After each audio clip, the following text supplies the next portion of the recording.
Hi, everybody, and welcome back to the Order of Narvosc. This is session 33, Back to School. We hope you enjoy. We began our session. Oh gosh. Okay. We were back in Limbo, having returned from Esarora. I say we, meaning Friedrich and Velphie. We got back. We relayed to Sipera what we encountered there and found out about the school and Hope and the beast dude and all those things. And then we settled in for a week of going back to our normal duties that we do. And around that time, we were introduced to not someone new to Limbo, but new to us in by the name of Ruby Mortem, who seems to have, I will say, in my opinion, a lot of mystery around her. And what she's been through to craft her into who she is. But she does seem to be fairly close, or at least a little bit chummy with Beltov. And so we all made our round of introductions, and she spent some time in the stables with Beatrice, the goat. And we all eventually ended up joining together in the stables to have lots of conversation about life, death, and everything in between. And different concepts, and we did a little bit of word association as well, which was very telling and revealing about how we view different things. And then as the week went on, we eventually got to, I think, towards the end of the week, and now at this point we are ready to set back out on the way to Esarora to hopefully discover whatever this secret is that we divined that lies beneath it. And we'll see if we're a little bit more successful with Ruby now in the party. Perfect. And before we ended, Ruby had a dream that she can tell the party if she wishes. And we're picking up as you all are waking up from a long rest. You still have one more day in Limbo before you head out. Is there anything you would like to do today? Both Beltov and Antir have set off on their missions. They are not here. But if there's anything you would like to do with the people who are here, anything you would like to buy, anything you'd like to purchase before you head back to Esarora to see what it has changed into. If not, we'll go ahead and continue. And it'll be the day you set off. Ruby will go to the group probably at lunch since Velphie likes to sleep in. And she'll bring both of you extra bread. It was an interesting evening for me. Did either of you happen to have dreams that made you sweaty?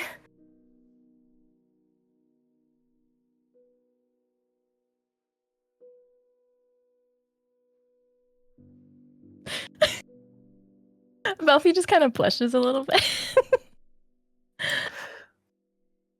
I did have a dream that I drank my tea a little bit too soon, and it was very warm. I didn't sweat, but I was afraid I was going to burn my jaw. And I woke up.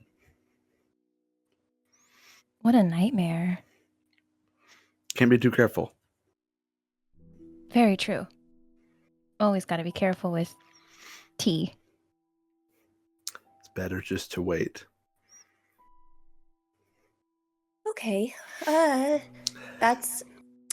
sometimes dreams can be omens and they can be telling. They can tell you the future, or maybe they'll tell you something that you didn't know about yourself. And I thought maybe since I just met you all and now that we're going on this trip together, maybe he would have visited all three of us. But I guess it was just me? It was a man. A person, a thing. I don't know if it was a monster. With a skull. bright like the moon, but also dark like the other side of the moon. And he said something about Erebus? Erebus. Does that mean anything to you? You'll see Velphie's eyes kind of widen. Yeah, actually, I believe that Erebus is the entity causing all of this. All of The realm shifting, the deals with Cinder, who is kind of like the leader of Sydonea. It just kind of seems central to everything that's going on. Everything? What do you mean?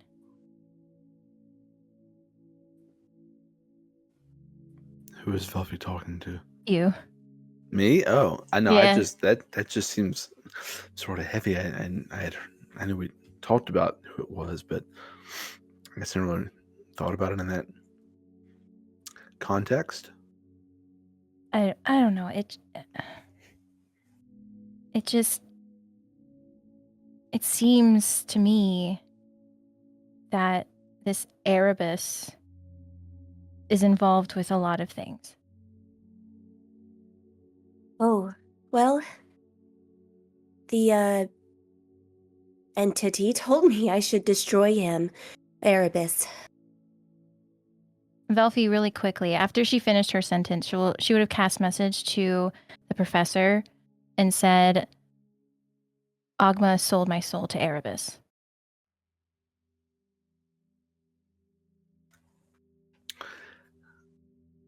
I guess I'll reply. I remember that part. I guess I just didn't realize how big of a player Erebus is. Velphie just nods. Yeah, I think destroying Erebus, and she looks at Ruby, is going to be what needs to happen to stop this. But something visited you and told you to destroy Erebus? Yes, and it was just me, I guess. I wasn't scared. Braver than I would have been if a giant skull gave me instructions. Was it in a threatening way, or was it in a hey, it'd be cool if you did this sort of way? It was a little bit in an intrusive way. I was trying to sleep. That was the goal of laying down and closing my eyes.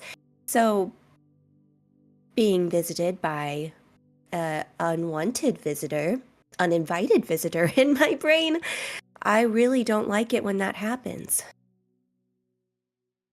I can see that being very off-putting and upsetting.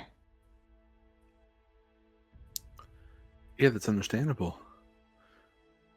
But Skullman seems like he might be on the same page with us, so I guess as long as he lets me sleep, it's not really much of a problem, right? I guess. I don't know, maybe this figure that visited you is, for lack of a better words on our side? Did it identify itself? I have a feeling I might know them, but it's always nice to get an outside opinion.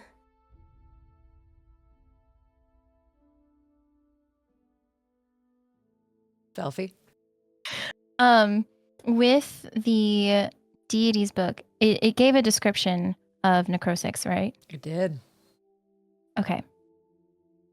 Could Velphie kind of put it together? Roll me an intelligence roll. And has Velphie read that book aloud or shared it? I don't think I don't she- recall. Wait. I think I read it, and I want to say I talked to you afterwards. You read it and talked about Lunaris, I think. Because y'all went to the altar of Lunaris. I Okay. recall that. Okay, so And I know Friedrich's heard the name, but I don't think I've ever heard a description or read one. Professor Friedrich has heard the name. 15. 15, yeah, you're able to put that together. Okay. So you'll see something like Velphie will kind of go like, maybe who visited you? I read in a book about deities this one that isn't necessarily worshipped. It's kind of more taboo. Necrosis. Described in the same manner of a skull-like figure. God of death. That's who I thought it was. Yeah. Oh, it's just weird seeing them right there. But glad it's not a stranger. They're not a stranger if you know their name. That's fair. That's very concerning, though, if a god visits you in your sleep and tells you to destroy another god, for all we know. That's... What do you make of it?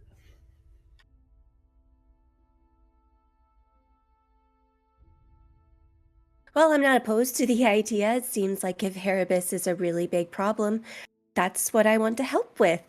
So this makes me more helpful and also a little bit smarter because I didn't really know what Erebus was. So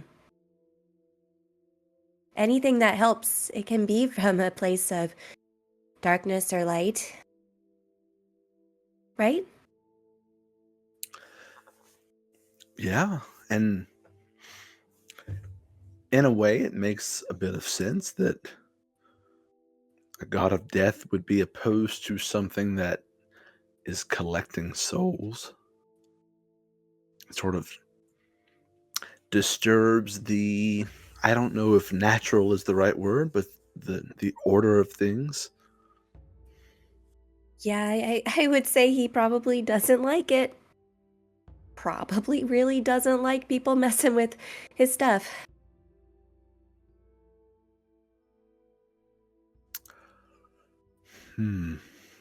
I will say in this book of deities, Erebus is not mentioned, and this book is old. So whatever this Erebus is, it's new to this plane.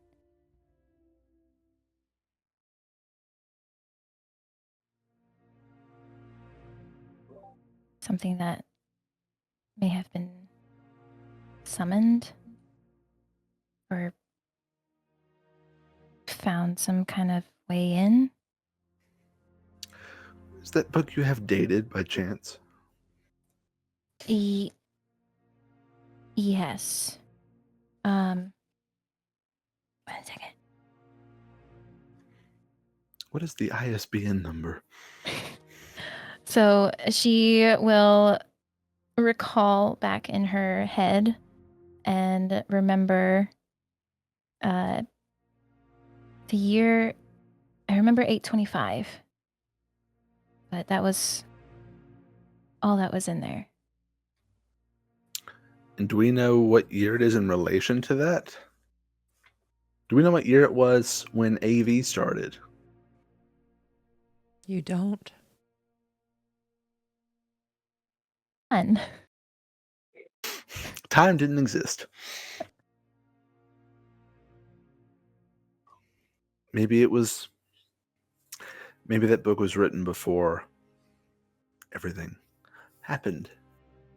Particularly from what Ciper told us before all of that happened.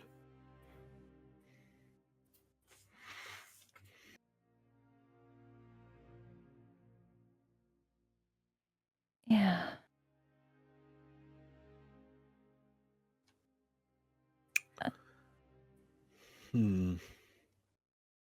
Which means I think we know where Erebus comes from. Real quick. With the book, did you pull the book out, Velphie? Are you Just looking now? Yeah, are you looking at the book? Well, I guess if you want to say that she pulled it out to find the year, are you okay with that or I'm no? cool with that. Roll me a Okay. perception check on the book. Perception. Just Velphie. You all can if you'd like. I Natural wanna 20 perceive. plus 4. Oh, well, Ooh, never mind. Roll. Ruby, I definitely want you to roll one. Oh, okay. Perception. I got a 19. Dirty 20. Dirty 20. High rolls. All right. When y'all are looking at this book trying to find the year and it says 825, Ruby, I'm going to send you a quick secret. Oh. What does the book look like, Velphie? Do you know? Sorry, was that? Sorry. No, y'all are good. I imagine it's old and tattered. Perhaps. No. Maybe like a... No, it's not? No. It doesn't look that old. That's what the perception was for. The year this was written was 825. It looks older, but not as old as you may think it would look. Does it look like a normal book? Binding and pages look like, paper, leather. There's binding, there's leather. It looks like it could be, 150 something years old. But this doesn't look like it's super old. But it doesn't look like my book. Doesn't look like your book. Your book just looks like, no, so it's not quite the same. Well said, yeah. So, wait. That book was published when, Velphie? It says 825. And just for prosperity's sake, what year is it now? It's 152. It's Okay. published in the future. Yeah. 152? 152. AV. Everything makes so little sense right now, but I will figure it out. Okay. You seem surprised by what year it is. How do you mark time? Well, before I got here, before I ended up here, I did not know to ask what the year was all the time. Is that normal? Because I think before I got here, the year was 1389. Well, you don't have to ask often because it doesn't change that frequently. But 1389 is... Was there anything that came after that? AV? BV? Anything? It's just numbers, it's a year. Would I be able to put together that the way time was marked changed 152 years ago? Because I'm older than that. And I know you didn't call it year -3. Roll me an intelligence check. Let's see if I know math. Okay. Intelligence should be fairly high. Oh, just plain intelligence. Plain Just intelligence. Flat. Okay. Flat. 15. With a 15, something seems different because that book specifically says 825. It's at least 152 years old book because it's here. However, it's not 500-year-old looking book. And based on the number Ruby gave us, it sounds like 550 years past 825. Mm-hmm. And that book does not look to be 500 and something years old.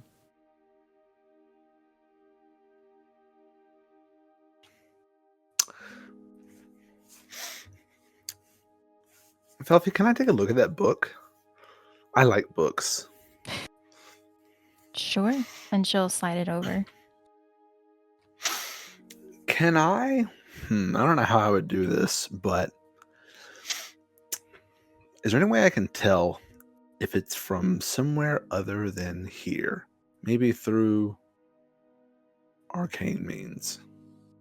Like if it's from a different realm, maybe. Roll me an Arcana check.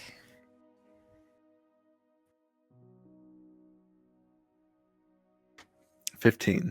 With a 15, there's nothing... There is nothing magical about it.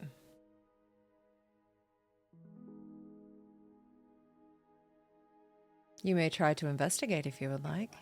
Can I smell it? Can I leave the pages and like thumb through them and smell? Go ahead. Is that investigation? Yeah, we'll do investigation. Thanks, it's higher. Doesn't matter. 12? With a 12, you get the smell of old books. You like that smell. It's got like the old leather. Kind of reminds you of Loot's bookshop. With how like dusty and how earthy and how bookish it smells. But as you are leafing through it, you do see...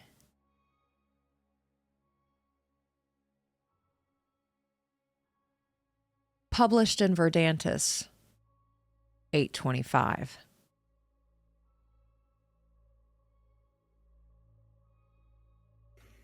And that name would be vaguely familiar to me.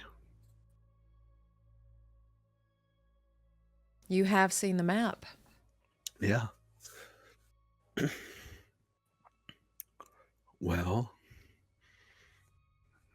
it's not from around here.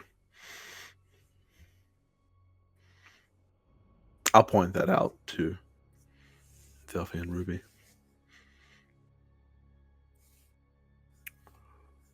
Is it possible time passes differently in other places, or it's just very well preserved for its age, supposed age?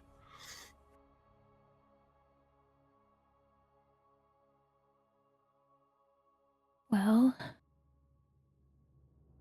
if Shadowfen is cut off, essentially, from the rest of the continent, perhaps time does work differently in here than it does out there.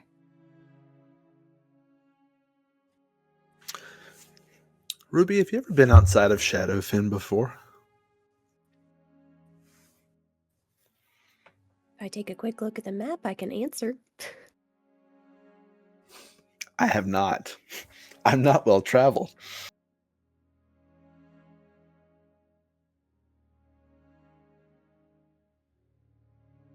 I haven't asked that many questions since I've gotten here, if I'm being honest. Shadowfen seems like it's really far away from where I am from. And I'm not surprised to find that there are differences, even if they are as abstract as time.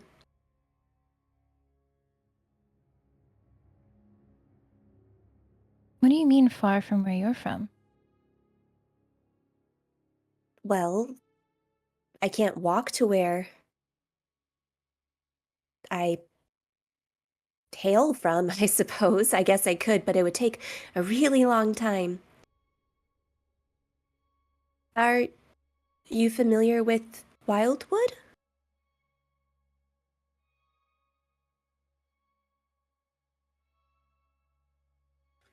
Only if it's on that map.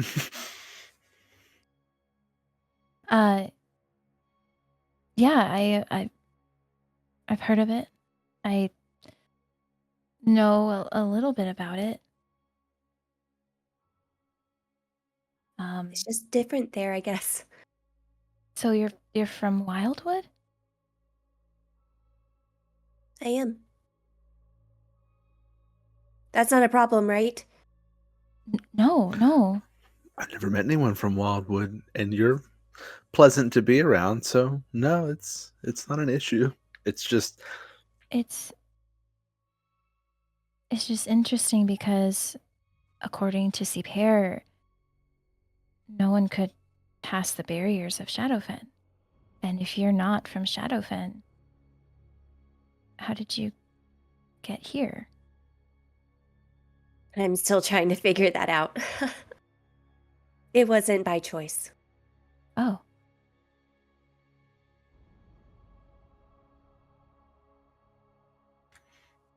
have you been here long? And Just a few months.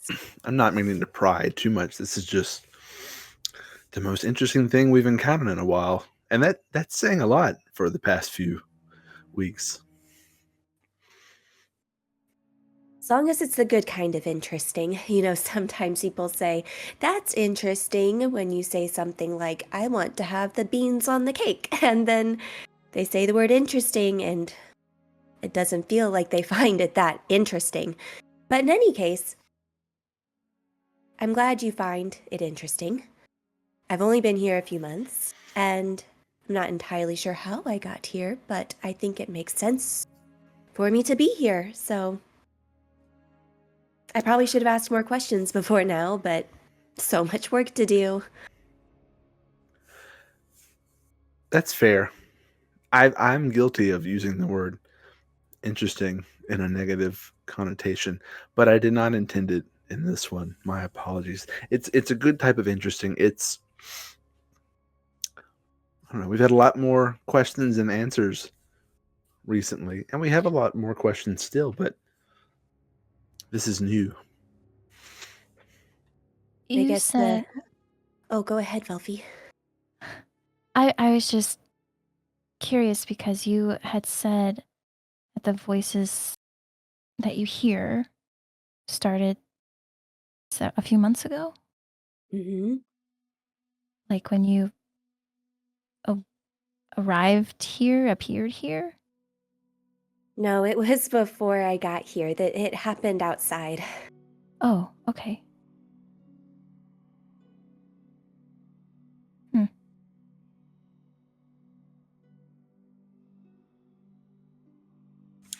Do you remember how you got to Shadowfen? Did you cross over mountains, or did you use other magical means? Like I said, it wasn't my choice. If I had known this was an option, I probably would have chosen it. But I did not travel over mountain or through the woods. I was just here.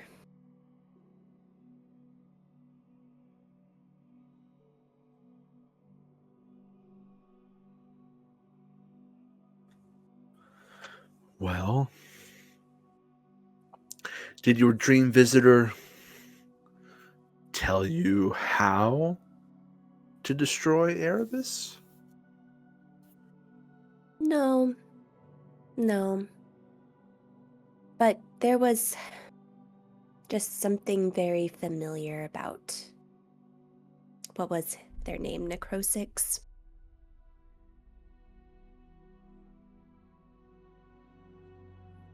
Yeah, something familiar. I guess Like- if I had to pinpoint it, I would say makes sense that he's a god, that he's in power, and wants to use the tools at his disposal to snuff out those that try to take that power from him. My mother was a little bit like that.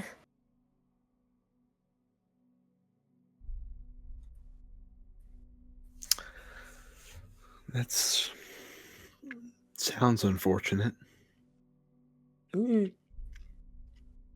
Not really. Oh, She would always say things like, very wise, and just has a lot of meaning behind her words. Like, power is like a flower, just fragile and fleeting.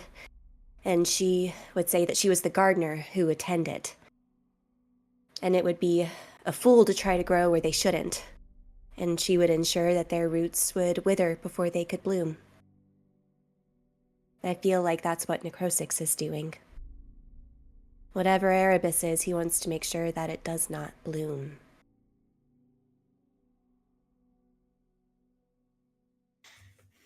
I mean, from what I know, Necrosix is very powerful, though. So, you must be very powerful, too. If he wants you to destroy one of his enemies. Who knows? Let's not think about it too much. It's good. I guess there's a good aspect to being seen as worthy is not the right word. Respected enough by such a powerful being.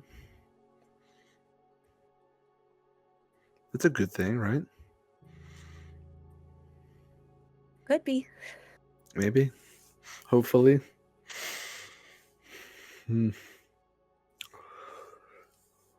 Okay, well, I hope Erebus isn't an Esarora.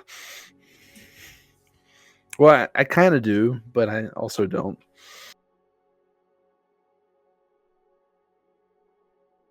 I think based off that story, Erebus might be in ground zero.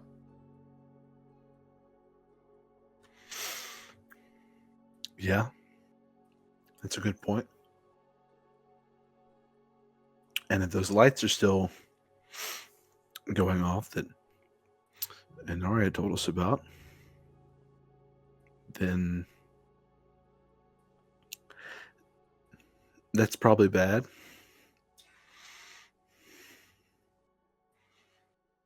I would agree. I would say that is very bad.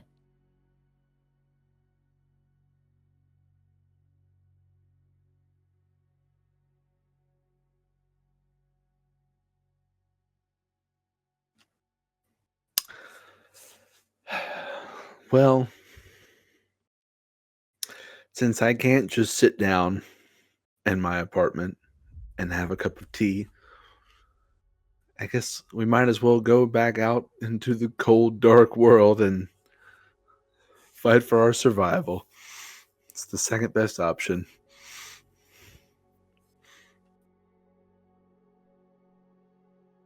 Right now? I thought we were meant to leave tomorrow. I guess time just feels a little small now, And considering what we're up confusing. against. I feel a little small too. I might need some tea or something. Anything.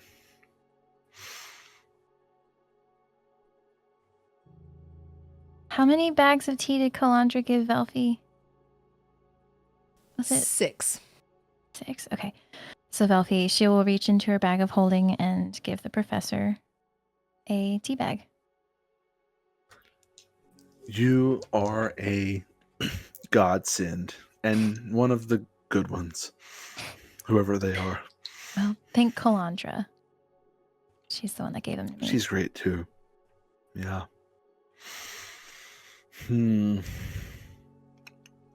Okay, well, what do you two have planned with your day? I don't really think I have much planned, just other than mentally preparing myself for going back to Esarora and fighting that beast.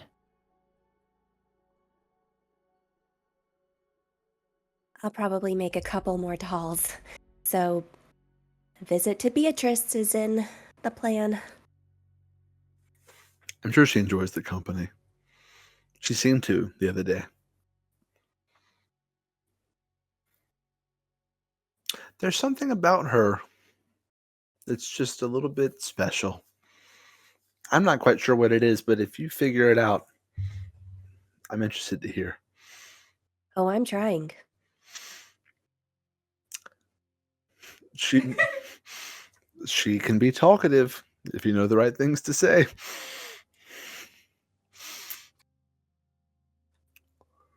And she likes tea as well, oddly enough. She can't brew it, no thumbs, but she does enjoy it.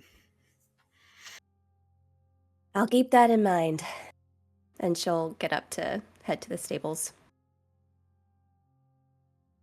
All right. And as Ruby heads to the stables, what are Friedrich and Velphie doing?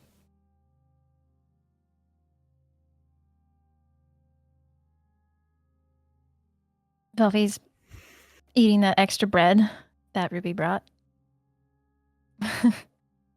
But I guess she's just kind of sitting. I don't know if the professor has anything else to say. I don't know. There's a lot of things I don't know. I think I'm ready for the encounter. I'm expecting to see that thing again. Yeah. I learned a new spell from Hera, which may Nice. be helpful. It's very flamboyant. And hopefully that will come in handy. Yes, it's all I can muster. Are Beltoth and Ondir gone for the evening? Do you know if they're coming back? They are gone on their mission. So I don't know how long it'll be, but they are out there.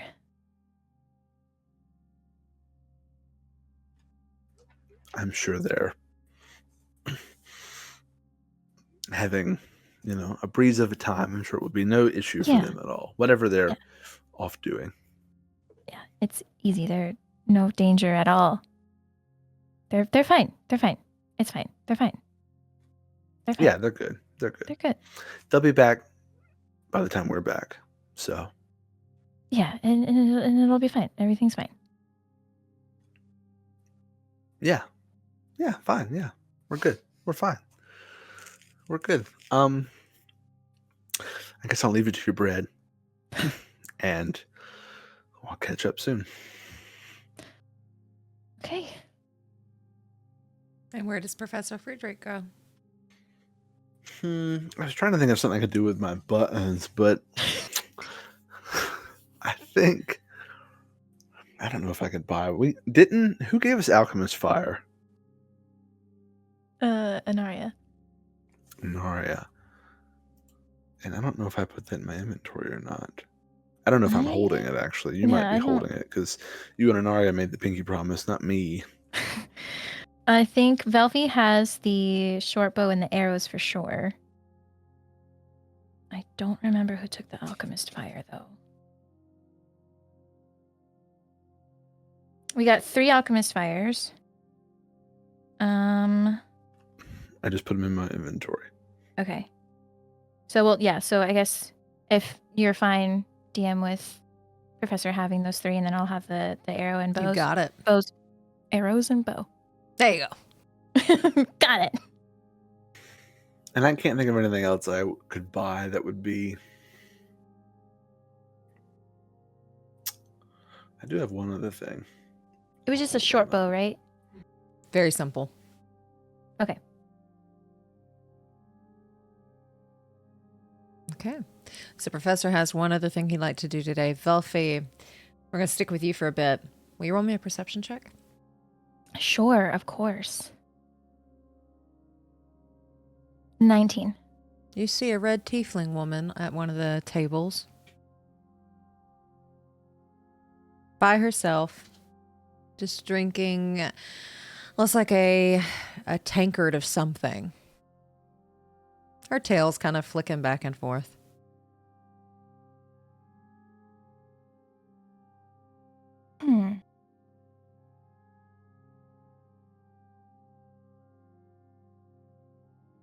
Seeing this person, who I assume is Maka. Velphie's gonna get up, her bread in her hand, and sit down in front of her.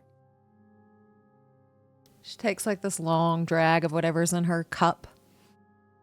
And let's see if she remembers you. She does not. Hello, dearie. Hi. Surprised to see you here. Me? Why is that?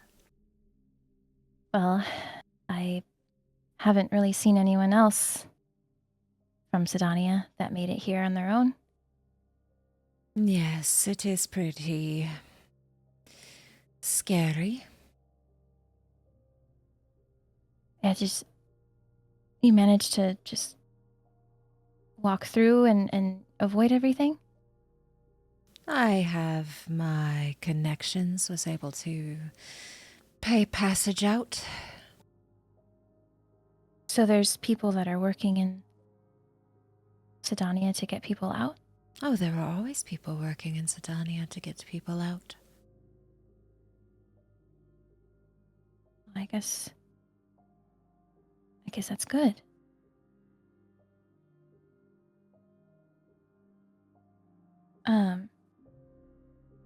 Well, I'm glad that you were able to get out and make it here.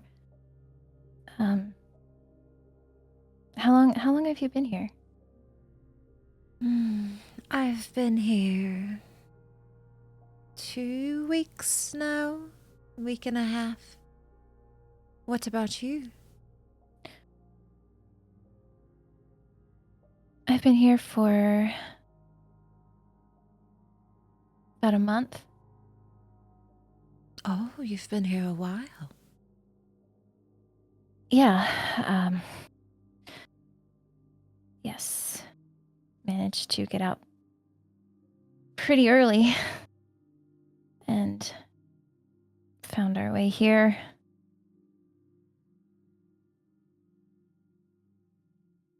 What do you know of what's going on in Sydonea? I know the protection ward exploded, and people started scurrying into the underground after this giant thing came from the center and shot towards the sky, bursting open the ceiling.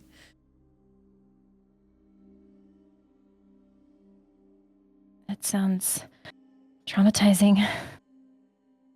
I can't imagine seeing that firsthand. And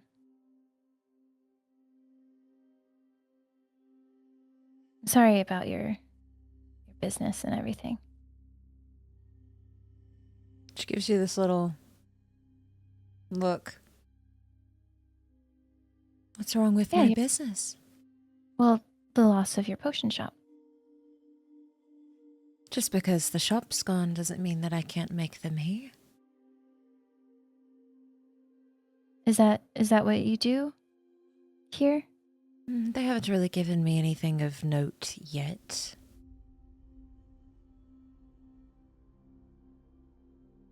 But just because you lose the place doesn't mean you lose what's up here. It's very true. And seems like a lot of those potions would come in handy. So I guess you'd be a great help. Oh, well, thank you.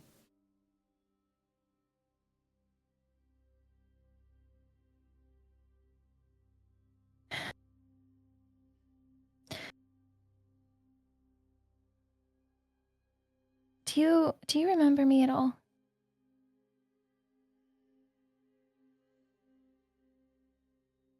You look familiar, but I've seen a lot of people. Yeah, I did go into your shop, obviously. Yeah. And Velphie gets like visibly awkward.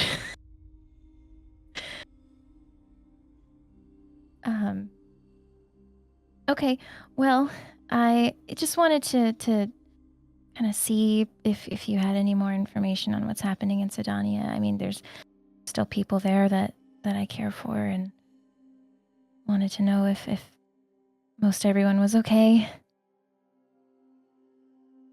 But Well, if you care for them, why didn't you bring them?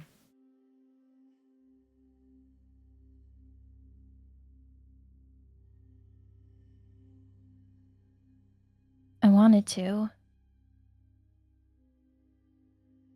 But with with everything that happened, it happened fast. And it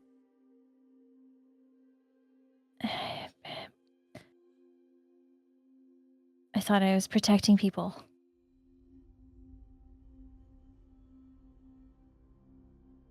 No, I don't know. I just want them to be safe.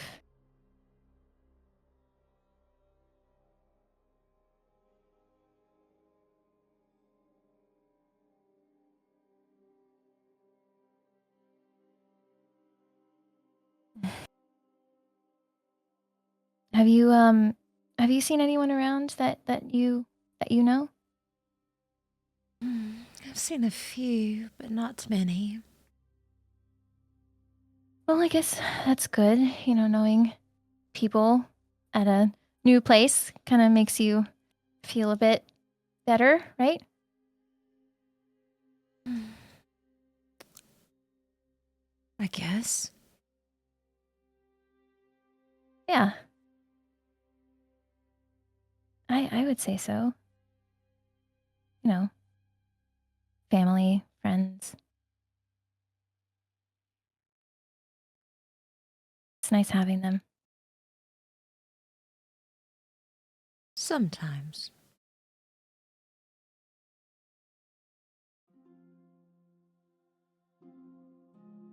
Sometimes.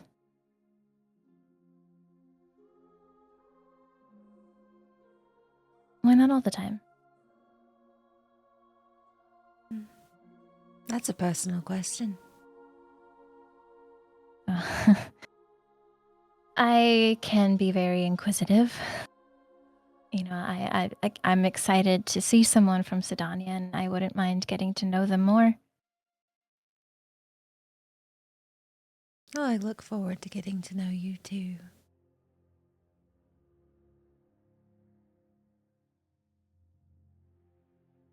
Well, I guess I won't bother you anymore. Again, it's great that you're here. So I will go now. And yeah. So she did, and she'll take a bite of her bread and just kind of pat the table, get up, and just very awkwardly head over to her room. What is your passive perception? It is a 14. As you're getting up, have a wonderful day, Velphie.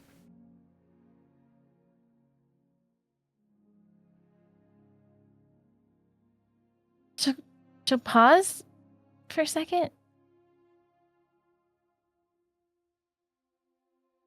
Velphie knows her name. I think you would have heard of it, yeah. I think Calandra's told you. Okay. She'll stop and turn. She'll say, "You too, Maka."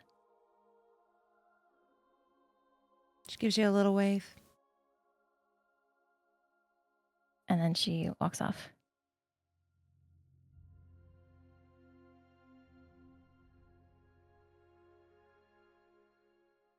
I'm feeling very awkward. And while that's happening, we're going to go with Ruby. Ruby, you're making your way to the stables. Yeah, she's turning it into a routine at this point. Going to stables, just sitting, talking to the animals, making her straw dolls. And every now and then just kind of glancing over her shoulder, trying to like shake that chill from her dream last night. And as you walk in, Beatrice does kind of like, again, too short to see over the stall, has her little nose like next to the opening and just watches. Time for more dolls. You want to come out? She You nods. gonna talk today? She nods. I don't know if I believe you. And I'll let her out and pat the straw next to me. And she walks out. She does 3 little circles and then plops down and puts her head on your lap. Don't get too close, okay? People that get too close might get hurt. So, and I'll move her head off of my lap. And she helps you move your head off of, or her head off of your lap and just puts it next to your leg. Much safer, right? All right. At least 2 more dolls. That should be good. And she'll sit and make her dolls. All right, roll me a d6. Okay. Where did my dice go? Oh.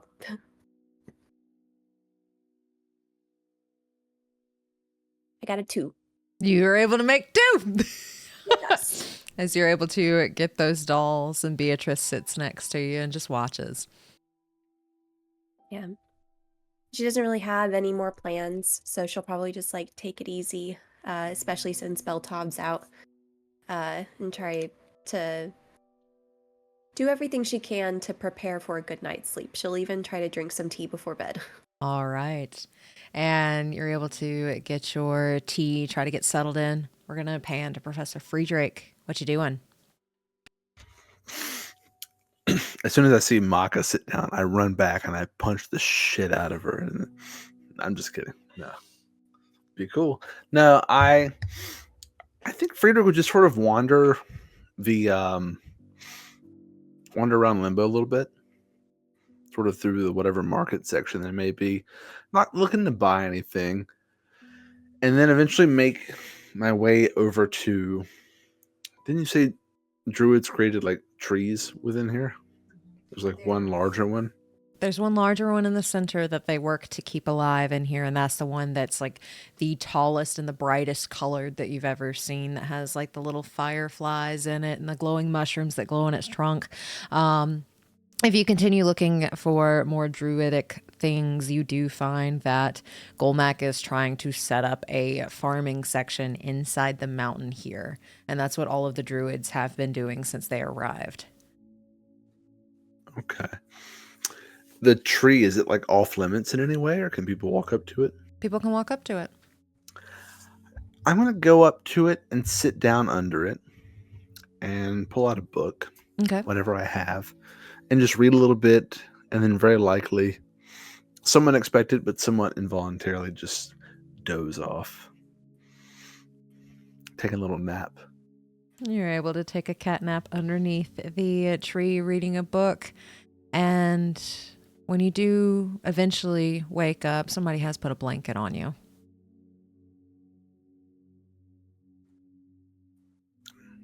Do I recognize the handiwork? Roll me. What do we want to do with this? A blanket check. Blanket A textiles. If you would roll Arcana, see if it has any magical abilities behind it, see if anybody put their magical essence into it. 14. With a 14, it kind of gives off that magical presence of Calandra. That's nice. Just sort of a smile to myself. And I'll hang out there. I don't really have any plans. Just sort of calm before the storm kind of attitude. All right. And we're going to pan over to Velphie. Is there anything else you would like to do with your day? I don't think so. I think she's just making sure she's got all of her stuff together for the trip. Yeah, that's about it. All right. So you all are able to get settled, enjoy your night, and get a long rest in. No dreams. Nothing bothers you this evening. And you all wake up the next day, and today is the day you need to leave. That whirring noise, first light hits, that alarm that wakes you up, tells you either need to get to your duties or do whatever it is that you need to be done for the day. People start congregating towards the tavern and the bakery where Mech and Carlel are making sure that everybody has breakfast for the morning. There's simple textile clothing that these people wear unless they found something bright and exciting on the outside of the walls. Is there anything you're doing this morning before you see Ciper?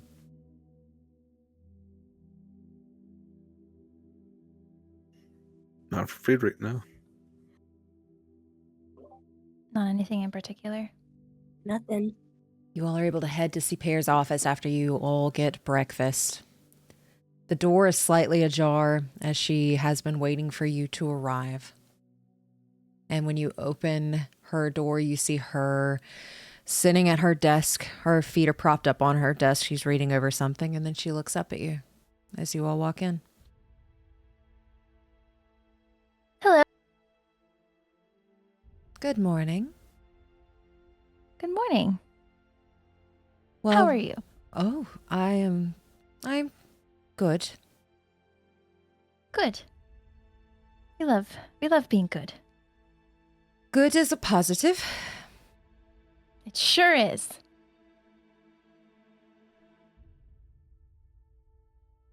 Okay. Well, she takes off her feet off her desk. She just takes her feet off. She takes Did you her say feet feet?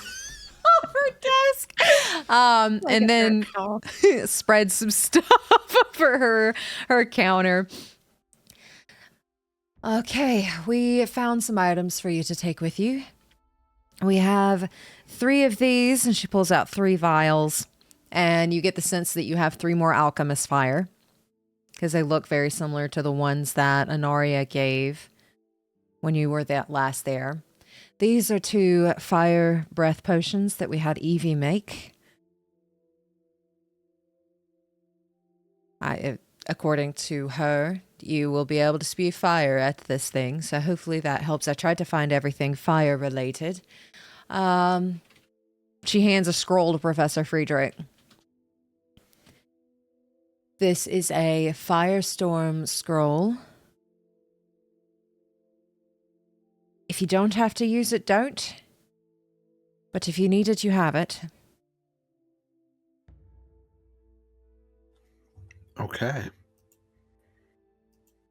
Firestorm. And then this, she pulls from one of her little drawers a little ring, and she gives it to Ruby. Jewelry. How formal. Yes. And you kind of see her like a little awkward for a second. With this, you have to, oh gosh, what does Hera call it? I'm not magically inclined. You have to sit with it and attune to it. Get to know it. Okay. But this will give you some fire abilities that may make things easier for you. Professor, you still have that sending stone, correct? I think so. Did you lose it? I haven't lost anything, but I have a lot of things in my pack. I'll rummage around for it. Do I find sending stone? Roll me an investigation check to see if you can find it. And does it connect to see pair as if it was? Because the player doesn't remember. Yeah. It's the sending stone to see pair. Oh, yeah, that's like a 22. All right, with a 22, yeah, you find it. Okay. Only use it in case of emergencies, but please do check in. And find out what you can about what is below Esarora. That thing that you described, whatever it is protecting. We could use whatever it is protecting. Hopefully it'll be on our side, but it's best to go in with the worst case scenario. Question, what is our main objective? Is that our main objective, to retrieve that? Do you expect us to destroy this thing that attacked us last time, or we're just preparing in case we encounter it? If you could get around it, that might be the best thing, but that big and that wary, I don't think you're going to be able to get past it. But it's not our directive to destroy it, only if we encounter it and can't avoid it. No, your main objective is to get whatever is below Esarora and make sure that that thing does not follow you here, because if you bring it here, then that could cause catastrophe for us all. Of course, no, I'm just getting everything in order in my mind. Okay. Do you not want to destroy it, or? I'm just clarifying. If we were to somehow retrieve whatever the secret is and not encounter it, I wouldn't want to return if you sent us out searching for it. I'm just trying to clarify what you expect of us. Well, I do hope you all arrive back home. It's the main concern, but what I'm sending you back for is whatever's underneath Esarora.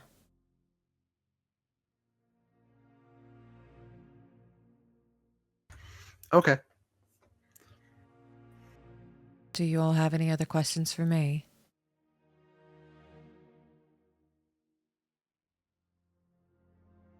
Can I take the same mount I took last time? Is that okay? Or we walk in, what's the mode of transportation? Mounts, yes. You may take the one that you used last time. His owner's gone, so if you want to keep him permanently, you may. Oh, I don't know about that. The ring is as formal as I really want to get right now. Pet ownership, I don't think I'm ready for. But I'll take him again. He was fine. He was good. Then he is yours for now.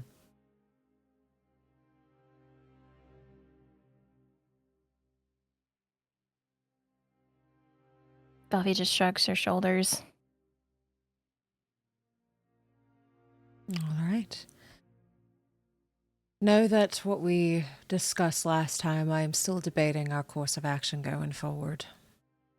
I haven't forgotten about it. I will consult you when necessary about the future plans involving that.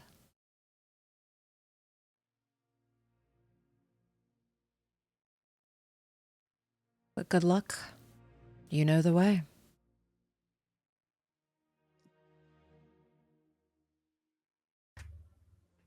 We'll check in.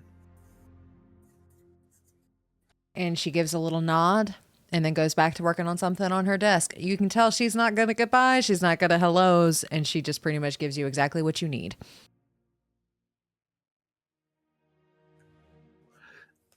As I turn to leave, are Ruby's hands visible right now? Probably.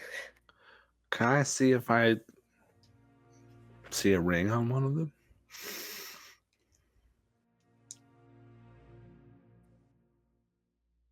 Yeah, she just put the ring on that Seapair gave her.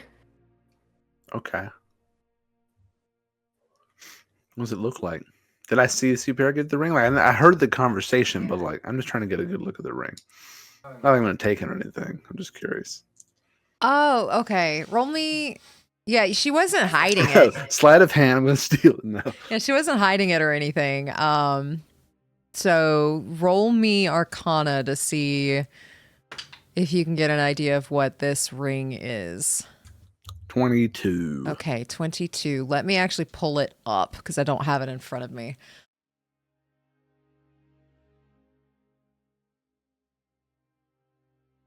I'm not sizing you up to take your jewelry or anything. I realize it kind of came across like that. Can we see Ring, it? you say? Can we see it? Oh my gosh. Let's see. Let me pull it up. It's gonna be like in Robin Hood, where like kisses your fingers and sucks All the the jewels rings. into your mouth. All the rings. Turns out Friedrich's got one open finger. Ready for a ring. Let's see. A ring of fire. You said, what did you get for your attunement? Not attunement, excuse me, Arcana. I got a 22. 22.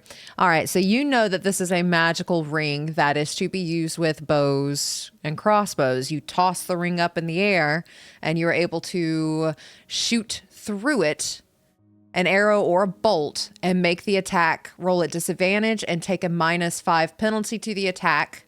But if the attack hits, you add 4d6 plus 4 fire damage. So if you can get your arrow through the ring, it sets the arrow on fire and pretty much explodes the arrow when it hits the target. Is it one-time use? No, Oh, cool. So you gotta hit your trick shot. I added it to your inventory as well, Ruby. Oh, yeah. So you said it produces a ring of fire? So you toss the ring up in the air. And Oh, then when... Yeah, so if you use an attack to toss this ring in the air, you can use your next attack to shoot through it. Oh, okay. Mm-hmm. So it's like a trick shot that allows for an arrow to hit and then pretty much explodes and causes the arrow to catch on fire. Okay. And then you can pick the ring back up You again. can pick the ring back up. Yes. Pretty cool.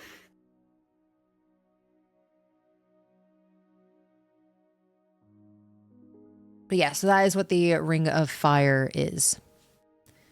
As Cool. she puts her feet back on her desk and starts reading all of her stuff that she was doing before you all came in. Bye. Time to go. Yeah. Goodbye. And then Velphie leaves. I'll follow. Yeah. I suppose we should be off. Oh, Ruby, see Kara before you leave.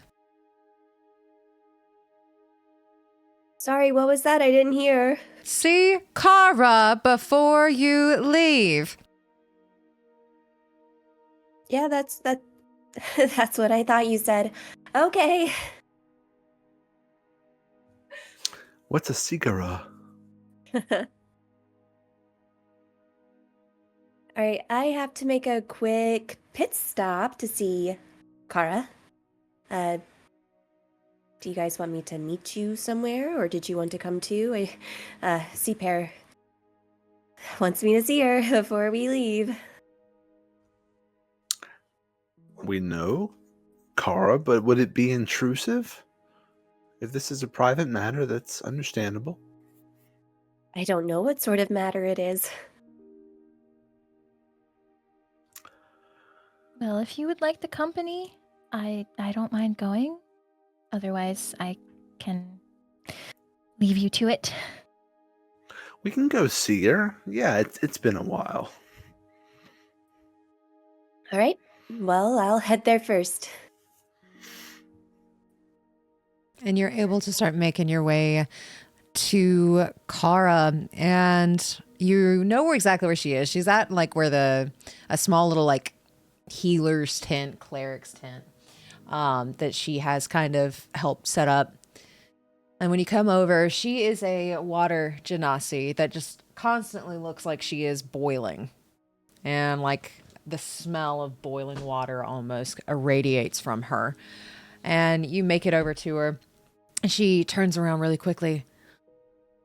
I've got something for you. I've been working on it. I don't know if it's going to work, but I have a few for you to try. I've been really working hard on this. I hope it helps. And then I don't really know what in the world this is, so I've been working really hard on it, and I don't know if this is actually going to work, but we're going to try. And then she hands you something, and I need you to... Let me pull it up. I believe it's going to be... Haha. Roll me a d4. A D4? Right. I got a 1. Okay. All right. With a 1, roll me a d100. Oh my gosh. Never get to roll those. Okay. A 49. Alrighty. With a 49, she hands you this potion. It's purple in a pretty little glass. And then it's got like a daisy blossom floating on the top of it.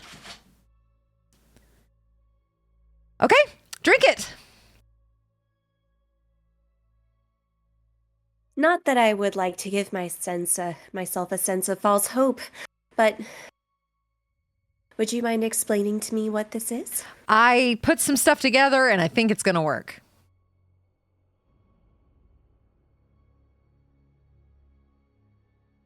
Work?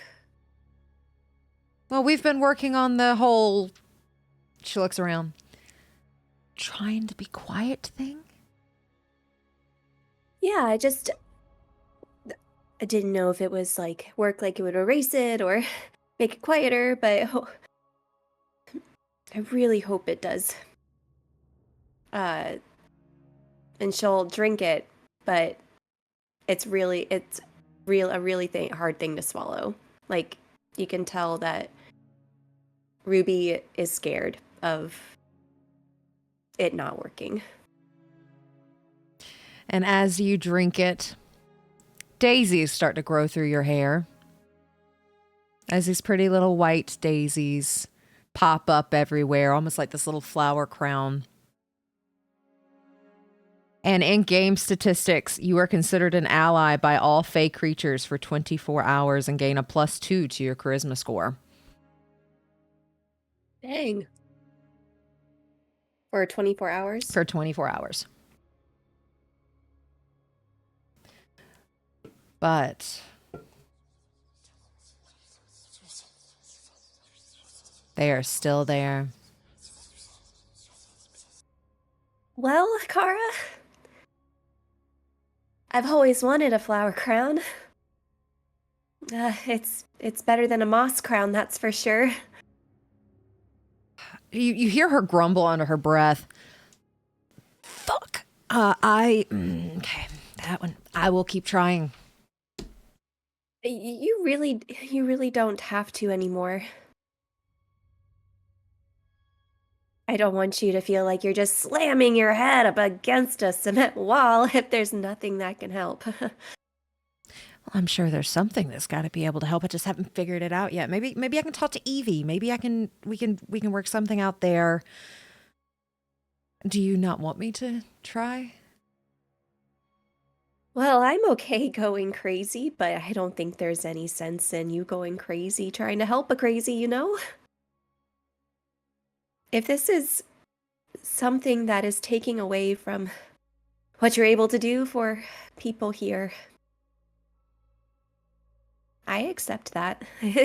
I accept it. It's just there now, you know? I don't mind trying. It's not taken away from me or anybody else.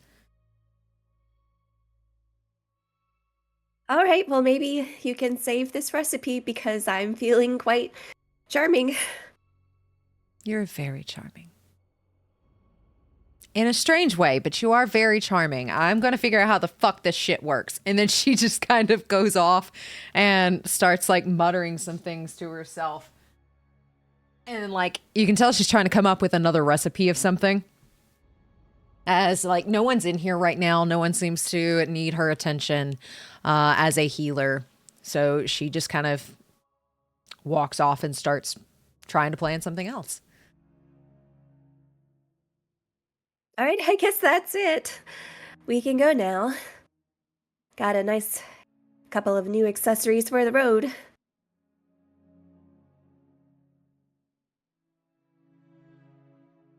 Yeah, I am ready to go when everyone else is. Same. Alrighty, and you all are able to head out towards the stables. Streya's out there with her tongue blepping. Velphie pushes it. And then like immediately sucks it back in and She'll keep doing it. and that game goes on for a little bit. Professor Friedrich, you see Beatrice just kind of like laying. She's done her little 3 circles and laying, and then she picks her head up and starts staring at the gap of the stables, just looking for you. On my way, can I be casting Speak with Animals? Yes, you can. And as you cast Speak with Animals, when you walk in and it's taking you 10 minutes to ritualistically cast it, my dearest friend's here, my dearest friend's here, my dearest friend's here. As she just keeps repeating that over and over. And then you hear Streya, game, game. Good morning, my dearest friend Beatrice. How are you? I am good. I feel I'm tired, but I am ready to go. What happened last time won't happen again. We'll be more careful. We don't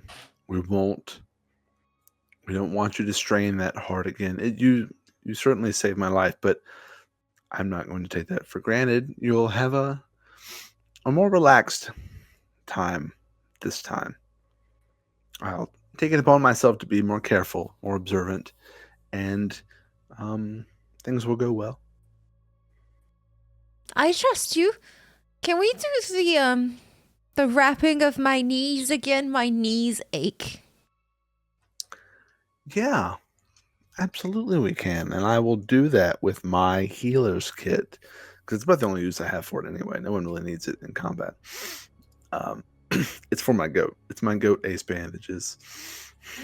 And I will wrap her knees up as we get going. I think I probably have a sugar cube or 2 that I'll give her.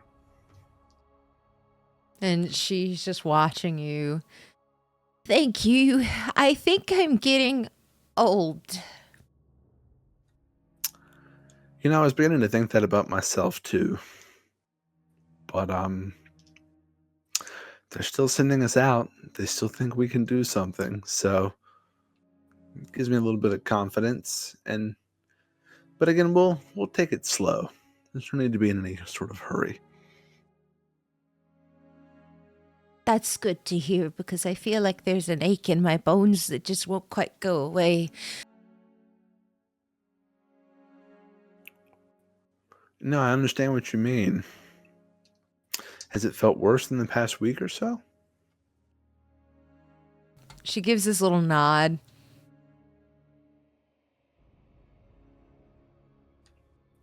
So I'm assuming as a doctor of medicine, I can get a sense of her general health, but can I get a sense of if anything magical is affecting her?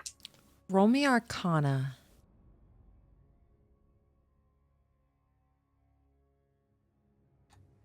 26.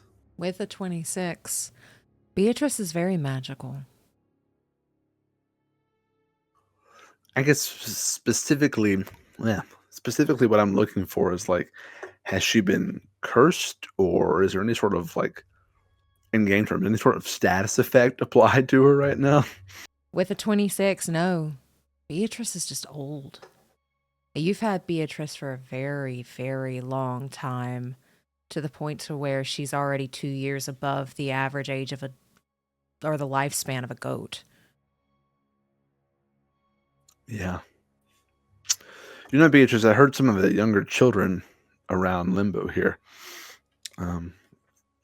claiming to be a goat, or calling each other a goat. And I think it means the greatest of all time, which you definitely are. I'm the greatest of all time. You are the goatest goat that ever did goat. Well, you are the goat. It sounds strange to call you a goat, but I guess you are a goat too? We're not so different, you and I. I will take it for the compliment I know you intended as. It is a compliment. For you are my dearest friend, and I will only ever give you compliments. So let us be off then, at a nice leisurely pace. I like that. And I'll actually just sort of guide her out and walk beside her. You're able to do that, and she is walking a bit slower than normal. And it's like you have reinforced her joints, but you can just tell she's old. And while you're doing that, Ruby Baymont's just standing elegantly in his stall. All right, Tommy, Bruce. I don't know your name because I'm not getting attached. You want to go? He's like this old soul and just looks sad. As it's like there's this little... Yeah. If you don't want to, that's fine, but this is pretty boring in here. And he just does that like horse nod.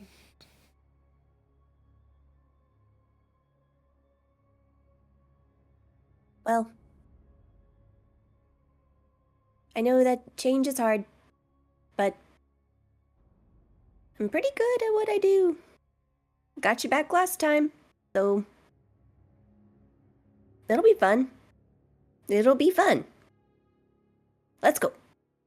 And Pick it he follows you, and he stays at a leisurely place or pace right next to you. And you get the sense this horse is very well trained. And he follows you out. And Stray is still just... So Velphie will push her tongue in one last time and just kind of rub her snoot. And she'll say, all right, Straya, we got places to go, things to kill, and I'm glad to have you with me. So, you ready? She gives that horse nod, and then like sometimes horses will actually put their head over your shoulder and kind of pull you in for a hug. And that's what she does. And then Velphie's gonna wrap her arms around her neck. And you are able to start setting out. And as you are leaving and as you start talking about killing something. Is it my day? It's my day now. It's my day now.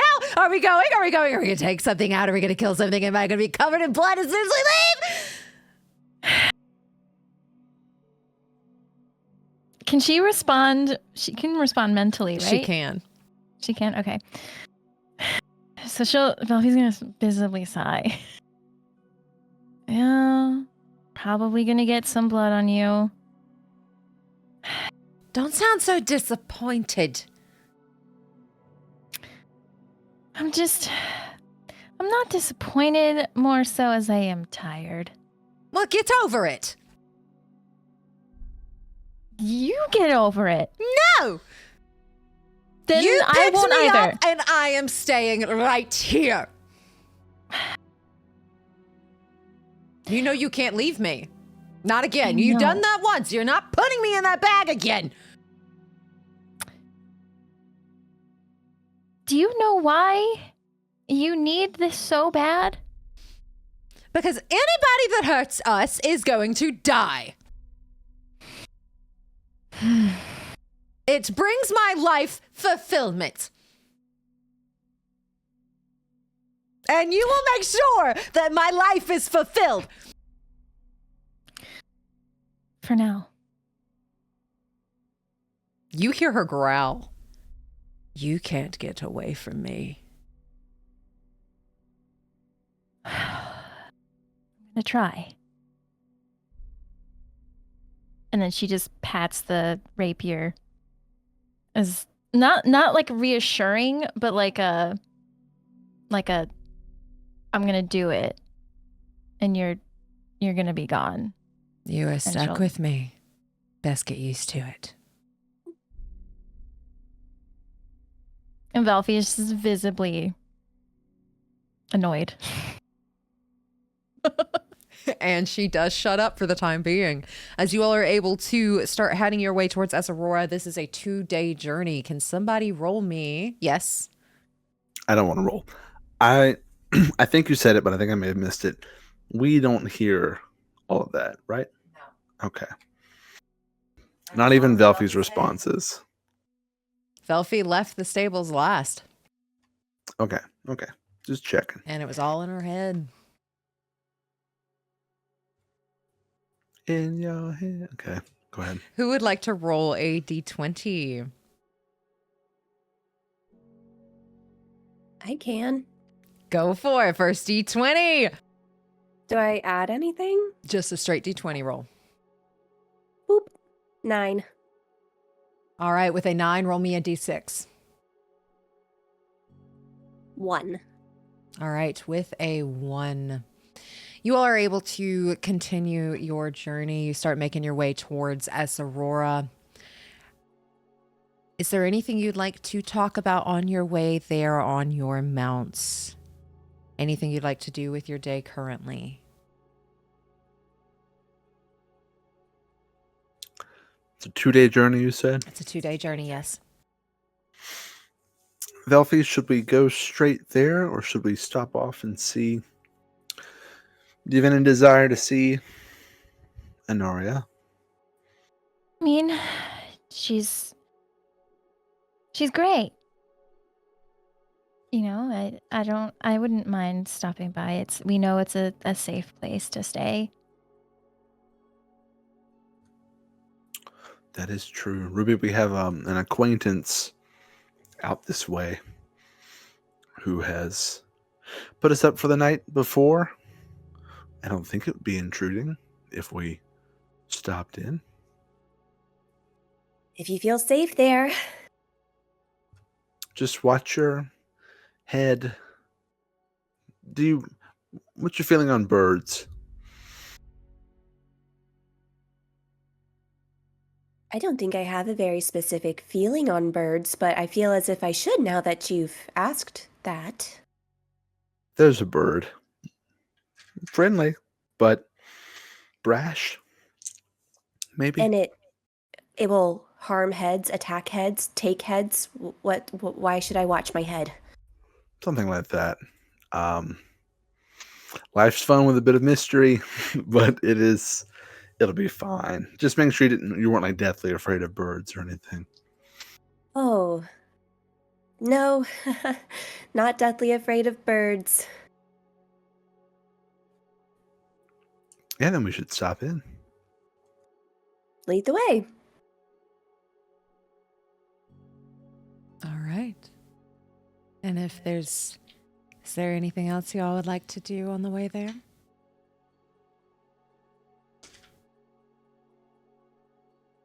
Okay. So as you all are continuing your day, your horses keep pace. You're able to lead them to where you know Esarora's direction is. Velphie, you constantly feel that small little pull to that house. So you all are able to start making your way towards where Anaria's home is. But as you all are continuing, it's almost like your world starts to shift. As you feel that film dissolve, see that film dissolve. This area you are currently in is very dull. And Ruby, the colors in Wildwood are so much brighter than they are in this place that you have been sent to.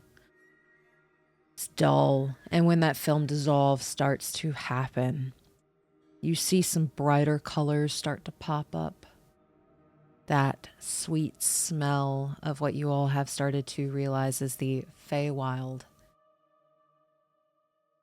But that sweet smell is almost overpowered by this rot sensation. Like a swamp. As it just smells like stagnant, rotting water. It's dark, and you can feel your mounts beneath you start to sink slightly with the squelching sound of wet, thick, muddy terrain.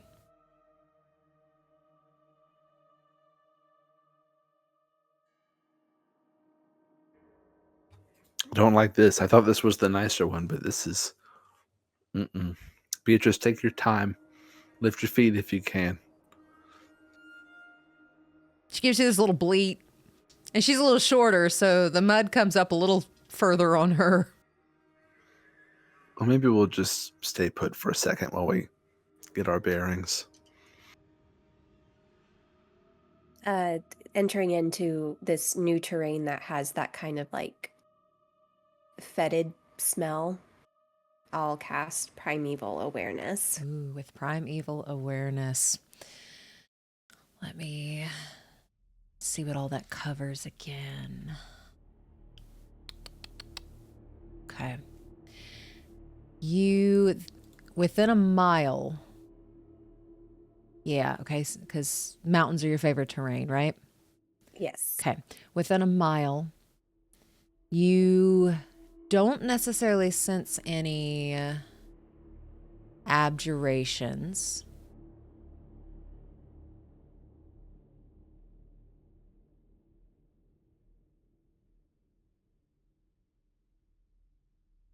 Okay, no abjurations.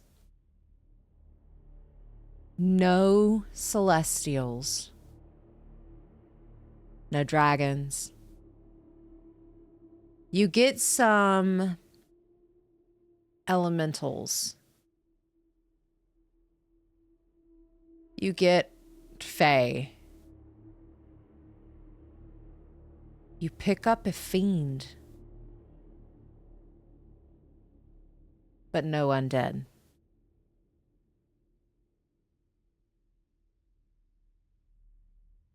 As Ruby casts this, just the bottom of her leather coat kind of has these shadows kind of swirling around. They're almost like a mist, like a morning fog that can like conceal but is also like very peaceful. And she just says aloud, "We are not alone. Elementals? Maybe a fae friend? Ooh, and a fiend."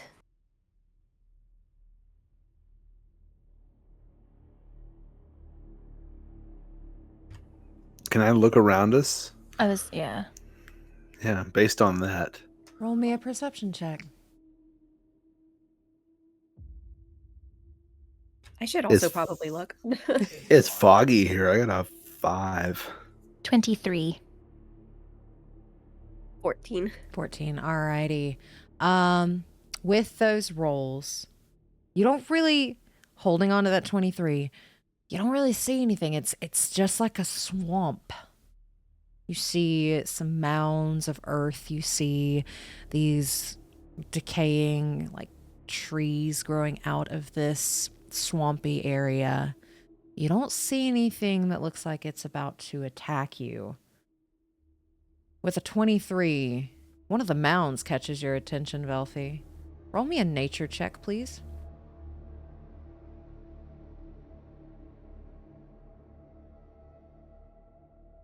$18.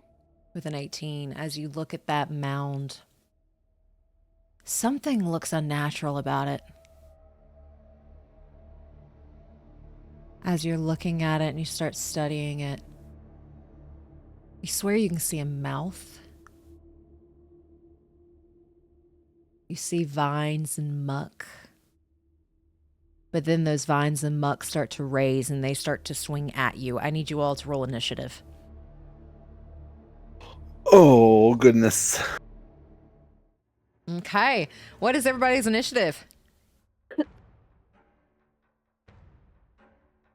21. 21. 16. 16. 7. 7. Alrighty. So our order is going to be Ruby, Velphie, Friedrich, Red, and then blue. Alrighty, so as it looks like it's starting to take a swing, it is this huge looking mound of vines and earth and mud, as it looks like it's extremely slow, like this very large plant-like structure is trying to swipe you all off your mounts. Ruby, what are you doing? Okay. How close is it to us? It is, let's see, the ruler. Y'all are within 10 feet of both of them. They're surrounding you right now. Oh, okay. I'm like, where are they? Yep, They one's blend right in so there. well. One's right there. Oh, they blend in. They do. All right. Ruby is going to give herself a little bit of time to steady and take out a dagger. And whenever that whenever either one gets within 5 feet of us, she'll use her attack. All right, so holding your action. You got it. Velphie, what would you like to do? Velphie, seeing these mounds moving, she is going to actually cast Aid on all 3 of them. And that raises you get 5 temporary hit points, and your maximum is raised by 5 points as well.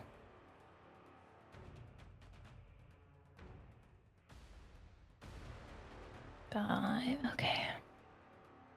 Perfect. And any bonus actions you'd like to do?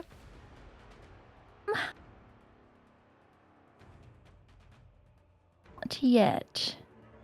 No. Okay. Tizzle. That's his all. And with that, Friedrich, you're up. What do these things look like? This thing's right in front of me. So these things are pretty large. So they are a size bigger than you, and it stinks of rot, like a swamp is coming right at you. And you can almost see a little mouth in the vines and in the muck as it is like in slow motion starting to try and attack you. But it does stand taller than you.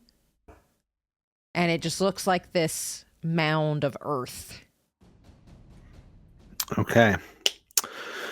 We're going to take a chance here. And I'll pull out my fleshy book and cast Blight on it. Okay. All right. What does Blight do? Is it a plant creature or a magical plant? It is a magical plant. It has to make a Constitution saving roll at disadvantage because it's a plant. And it's got to beat a 16.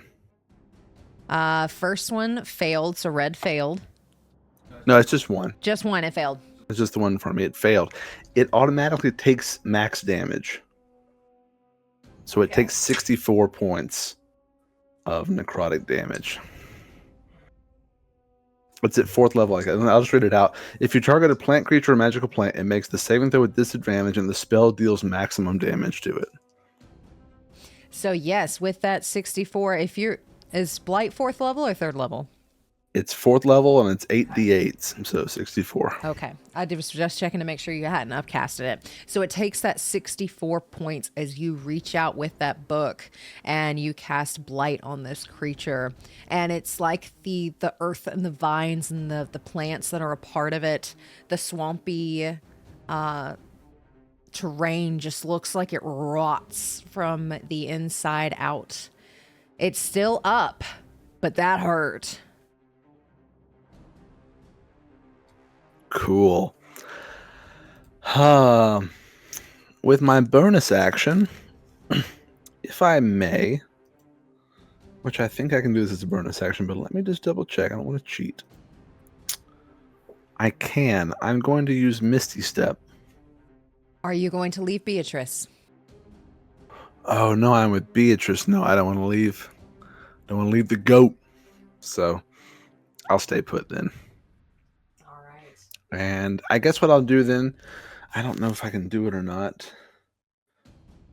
It doesn't give a size limit to it. As my bonus action, I'll use Telekinetic Shove on the one I just cast Blight on. which means it's a strength save of DC 16.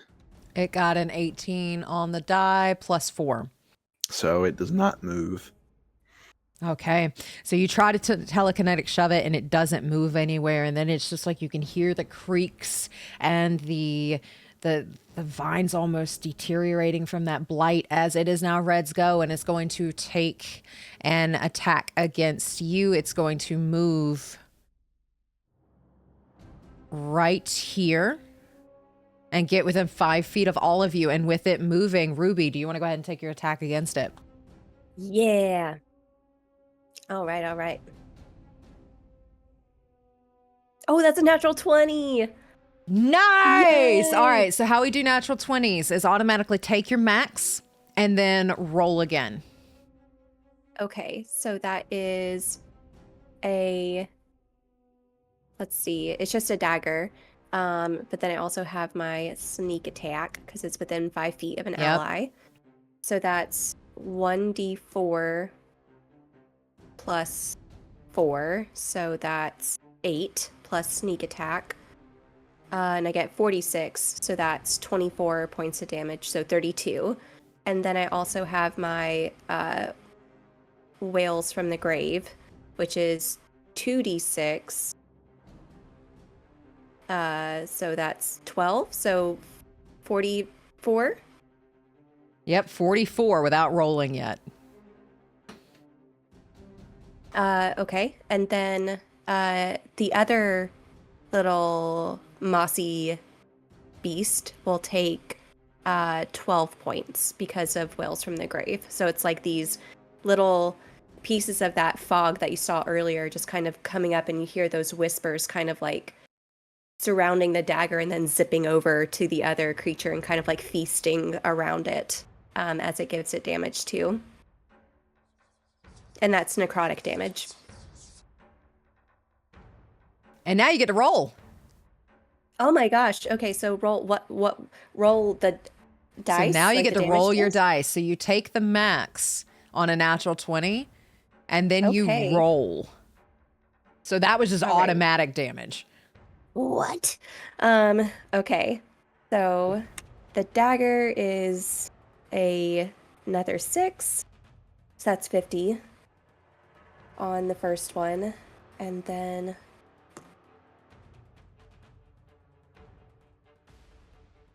plus another 11. So 61 on the first one.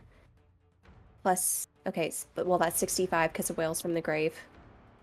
And then the other one takes an extra 9 points of damage. Okay, so just to make sure I got this right. You rolled 6 for the dagger, 11 for sneak attack. And what did you get for the Wails on the Grave? 9? An extra 5, yeah. 5? Mhm. Okay. All righty. So let me do some math here. 20. It is still standing, but it's almost like it's having a hard time as like you can see the vines that are whipping out towards you all slowly start, like they slow down even more, and it looks like it's just starting to lose bits and pieces of itself with that natural 20 attack. And then the other one doesn't quite understand what's going on as it's hearing these whispers and they're pulling from it and damaging it as well. Red is going to take its multi-attacks against first Friedrich and then Ruby. That first one is going to be with its slam attack. And it's at disadvantage. It doesn't matter. It rolled a natural 1. So we're going to see if it hits itself or if it hits or goes prone. It's going to hit itself as it is trying to keep itself going. And it's going to take 19 points of damage out. And as it does that, it completely ends its life. As that natural 1 just completely, it swings a little too hard and you can see bits of it like coming off, like almost like a joint coming out of socket as that necrotic energy just spreads up and then it just falls apart and crumbles into ashes at your feet. It is now Blue's go, and Blue does not like the fact that it is being torn apart by whispers, so it's going to move forward and it's going to take 2 attacks. First one's going to be against Ruby, and that is going to be a 15 to hit. That's my armor class. That is your armor class. All right, that's going to be 2d8s plus 4 for 14 bludgeoning damage on that first attack as it takes its vines, and it's heavy, and you can see how heavy it is because it's like mud and vines and just rot that just come crashing down onto your head for 14 points of bludgeoning damage. And then it's going to actually never mind because it's going to split. Okay, So I'm going to use Uncanny Dodge on ooh, that. alrighty. So you take half damage from that, right? Right. Nice. Okay. So you're able to uncanny dodge and miss half of that damage. As that next attack, it's going to take its other vine and just kind of try to whip Velphie off of Straya. And that is going to be a 22 to hit. Hits. Alrighty. That is going to be 17 points of bludgeoning damage with that attack as it hits you. And then... Okay. Can I Hellish Rebuke? Go for it. Hey! Okay. A Hellish Rebuke. So that is a Dex of 15. Dex of 15. I rolled a 7 on the die, so I think it fails. Jerk. Okay, so that's 3d10s. I love Hellish Rebuke so much. It's like, I rebuke, you don't hit me. 20 points of Foya. As you hellish rebuke it and that fire goes up to take down this shambling mound, you notice it's too wet. And fire does not seem to catch it aflame as easily as it does not take the full 20. As you could tell, it just cannot quite catch a light. But that is going to be Blue's go. With that, it is Ruby's go again with this thing right in front of you.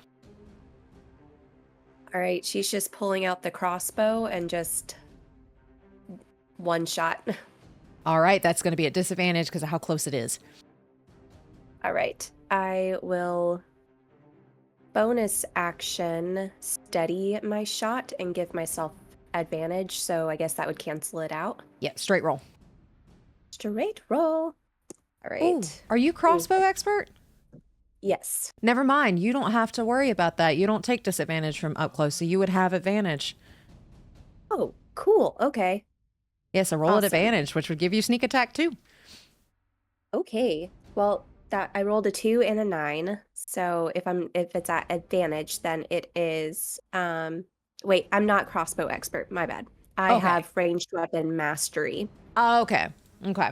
I think they are different. Okay, Yeah, range weapon mastery is a ranger thing. It's not the feat. Okay, sorry Okay. about that. No, you're good. So that's a 12 to hit. A 12 does not hit as that arrow goes wide, and you can hear it thunk against the tree behind it, but it does not hit it. Is there anything else you'd like to do on your turn? Let's see.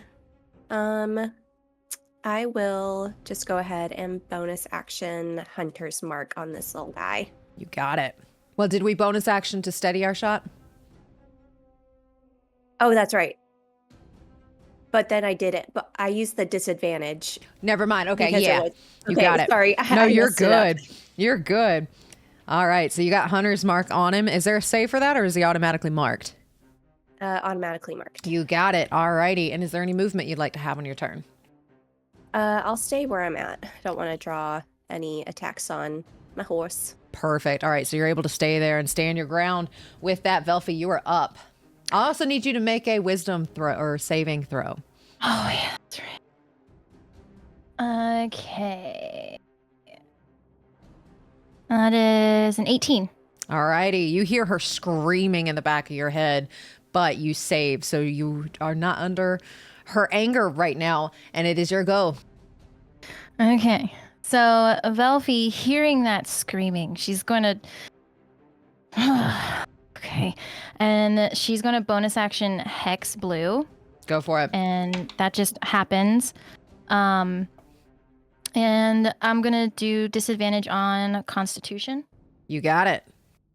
And then she's going to take out her rapier and say, you better fucking hit. And then she's going to attack. Go for it.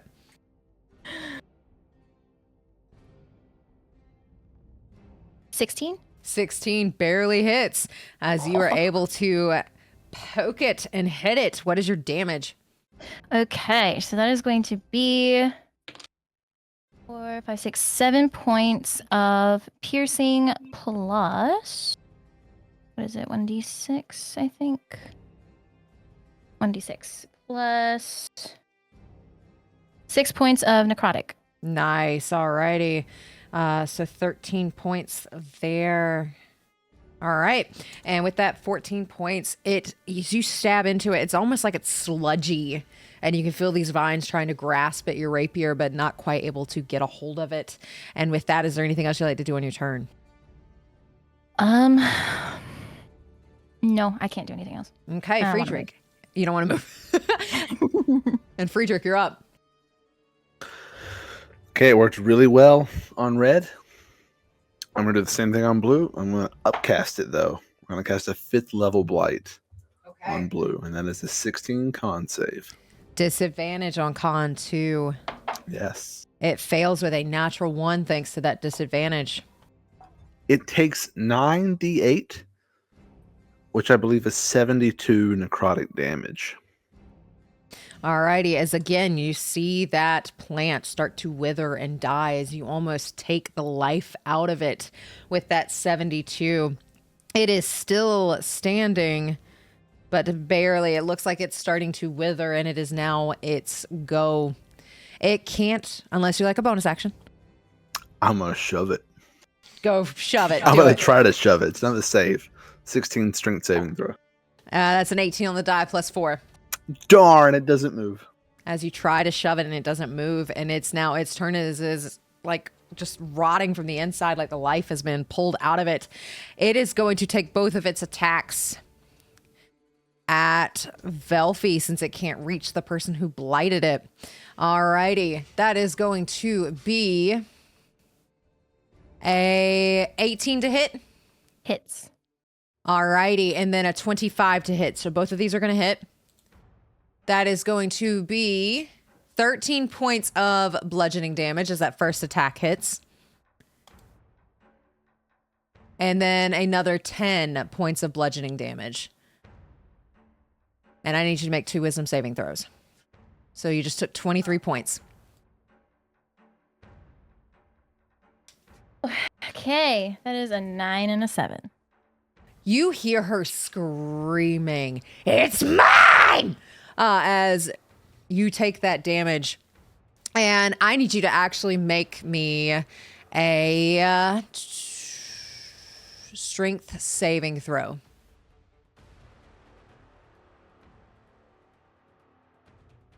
16. 16. Alrighty. You barely are able to escape as it has tried to grapple you and pull you off of your horse, but it is unable to as it is starting to fade and rot, and your rapier is screaming in your ear. That is its go. It is now Ruby's turn again. All right. Gonna do the same thing and do... Well, this time I'm actually going to steady my crossbow. Okay, you got it. And give it a shot. All right, that is a 25 to hit. That hits. Yay! Okay. So, sneak attack is 4d6, then a d8.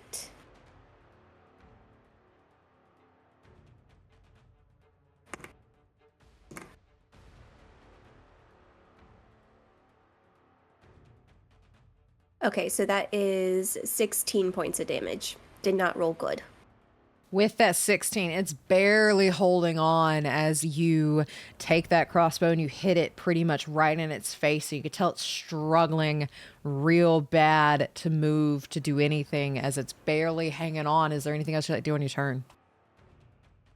I think she is just really trying to hold in a little bit of glee right now because she's doing good. Doing so good. Yeah. And Velphie, it is now your go as this thing is screaming in your ear and you have to attack the thing in front of you. All right. So with that, Velphie is going to raise her rapier and she's going to say, "This is what you wanted." And she's going to try to hit it. Go for it. For an 18. 18 hits. Sick. And that is going to be 10 points of piercing plus 1 point of necrotic. You got it. How do you want to do this? Yes. Okay. So Velphie, she raises her rapier. Is there like a head? You can see almost like a face that's like coming out of this mound, but there's not necessarily like a neck. It's almost like just the face that comes out. Okay, so she raises her rapier and she manages to find like a spot where the necrotic damage has weakened the vines and essentially is able to slice it diagonally in half. Nice. And then she'll say to her rapier, "Are you satisfied?" For now.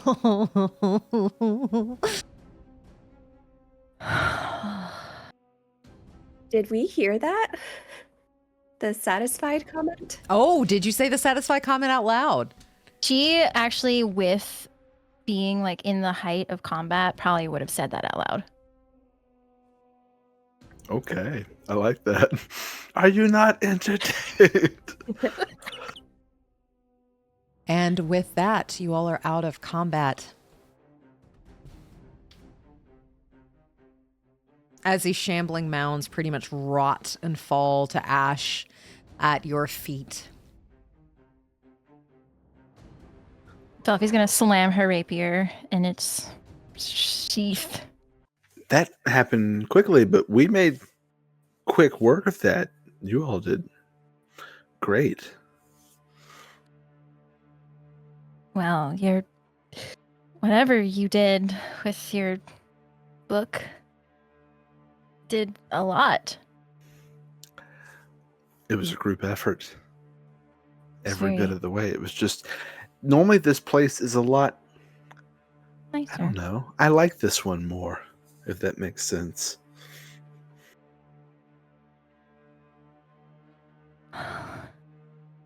Yeah. Were you talking to me, Velphie? When? When you said, "Are you satisfied?" I didn't realize I was smiling so much. No, that was not to you. But it could be if you want it to. Are you satisfied? Yeah, I like winning. Okay. And you did a great job at winning. Well, I think we all worked pretty well together. I just didn't want it to be off-putting. The "Are you satisfied?" I thought, it's okay. It's okay. It's fine. And then Velphie, she's a little hurt.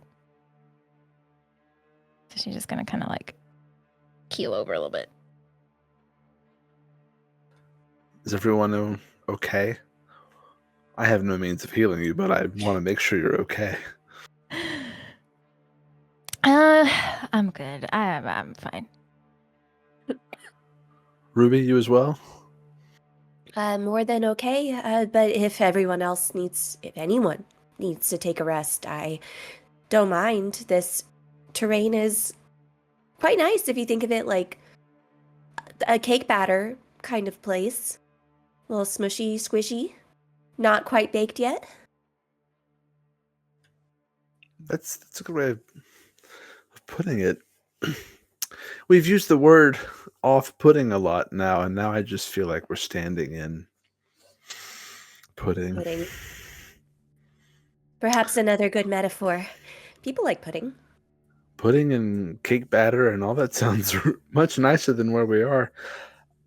Typically it just sort of goes away, doesn't it? When this happens? Yeah, I mean, after certain, I don't know how long we have here. Is there anything like else in the area? It's almost like you're standing in the middle of a swamp. Okay.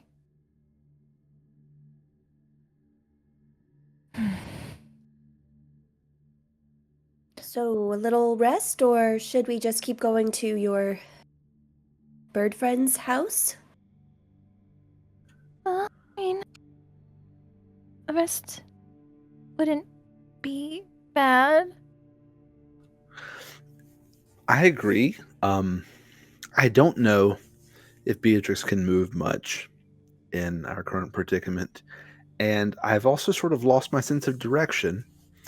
And I'm not sure in which direction we would continue. I don't know if either of you is more comfortable out here. I'd be willing to follow, but I certainly don't really know where we are. All right, a short rest and we'll get our bearings and then just, I guess, leave or wait for something to happen. You made it sound like there was the potential for this to go away. Velphie will turn to. Sorry. Do you want to say something? I was going to ask a question. You go ahead. You started talking first. Okay. Velphie's going to turn to Ruby. Have you never experienced these shifts before? I don't know if I've ever been conscious of them being shifts, if I'm being honest, so I don't think I've consciously experienced them. Well, it's something that happens regularly. At least we found for us, unfortunately. And sometimes the places are nice and sometimes they aren't. Sometimes the places we thought were nice are not as nice as we once thought they were. Like today, typically the more colorful area smells sweet. The water is clean and clear, and that's not how it is now.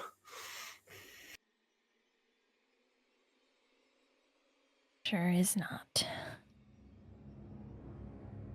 Good to know. Good to know. Well, I can help maybe with getting us back on track. Velphie, do you need help getting down? I can manage. And she kind of wobbles a bit as she gets off Straya. And Velphie, you don't feel that pull to Anaria's anymore.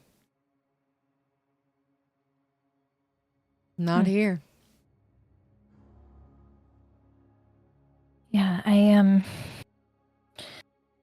not entirely sure where we should go. Because I would imagine Velphie was leading them. You're Since she's the one only one that can feel the pull, yeah. that felt the pull.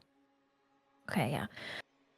So as she gets down from Straya, I can't really tell where we're supposed to go. So maybe we could wait out the shift.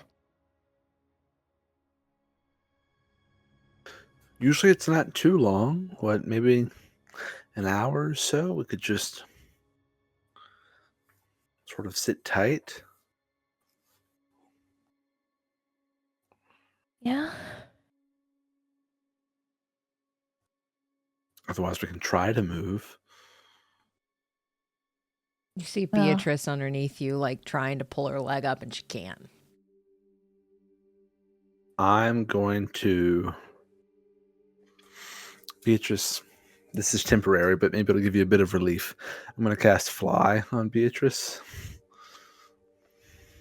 So she can, like lift up out of the muck.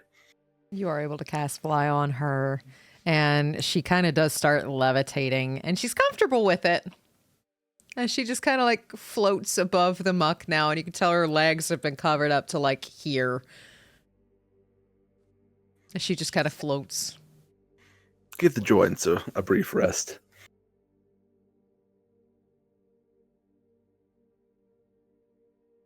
And so we wait. And as you all wait, you can take a short rest, as this is not dissipating quite as quickly. But you are able to take that short rest as you all kind of stand around and wait for an hour. But slowly that shift starts to come back, and it's like that film dissolve, those bright colors. Even though it's, at night here, those bright colors shift into the dull ones that you're used to. And there's no mud. There's no rot. And Velphie, you feel that pull again.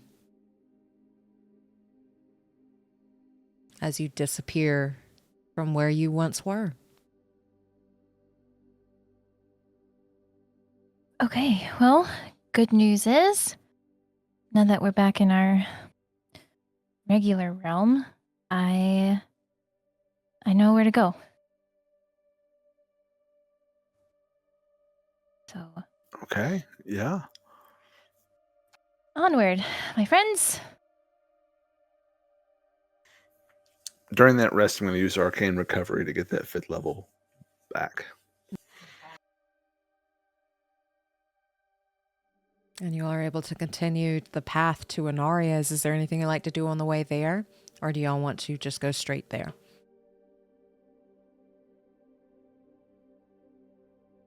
I'm good going straight there. Same.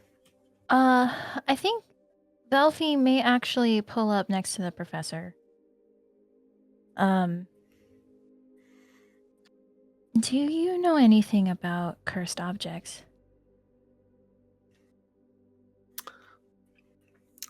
I think so. I'm pretty sure I cast spells using one. So, yeah. I what's troubling you? This rapier. When I picked it up back in that cave, when I decided to use it, it got a hold on me. And I hear it. She screams. And I'm getting tired of it.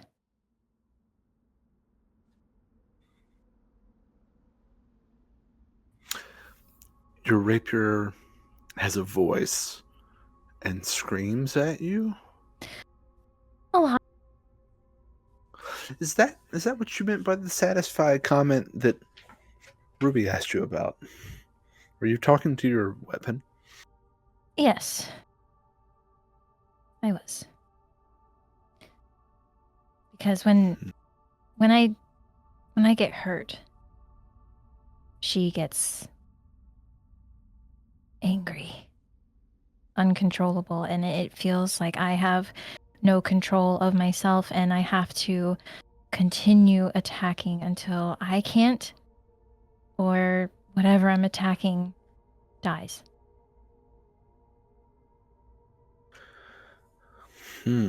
I could see. I'm assuming she gives you some type of boon or If you some type of count benefit to it, maybe a screaming trade-off. as a Well, boon. Well, screaming is not always a boon. Sometimes I have to scream to cast certain spells. But the thing is, I know a little bit about cursed objects, but I've never tried to. Maybe I'm assuming a bit of what you want. I've never tried to remove a curse from an object. That is essentially what I'm getting at. I honestly, I fear for if one of your spells were to go wide or Ruby's arrow were to accidentally hit me, there's a possibility that I would have no choice. Do you... Did you make some sort of agreement with it? How did this begin? No, like I said, I picked it up.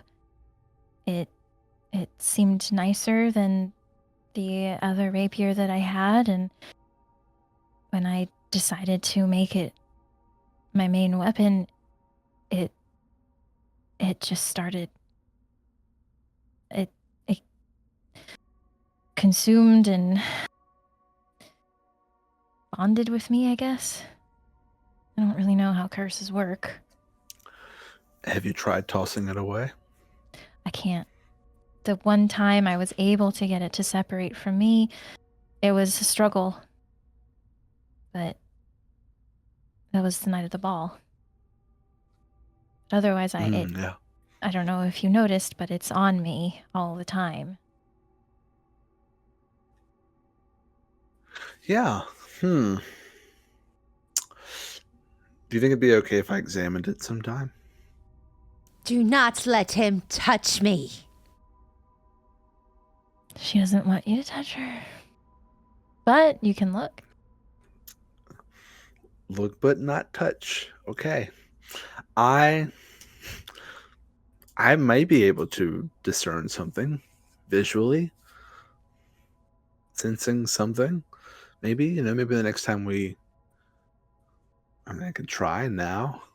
Is it on the hip facing me or the other side? Let's see, she's right-handed, so it'd be on her left hip.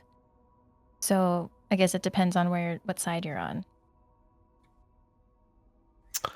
I will roll for it. Evens I'm on left, odds I'm on right.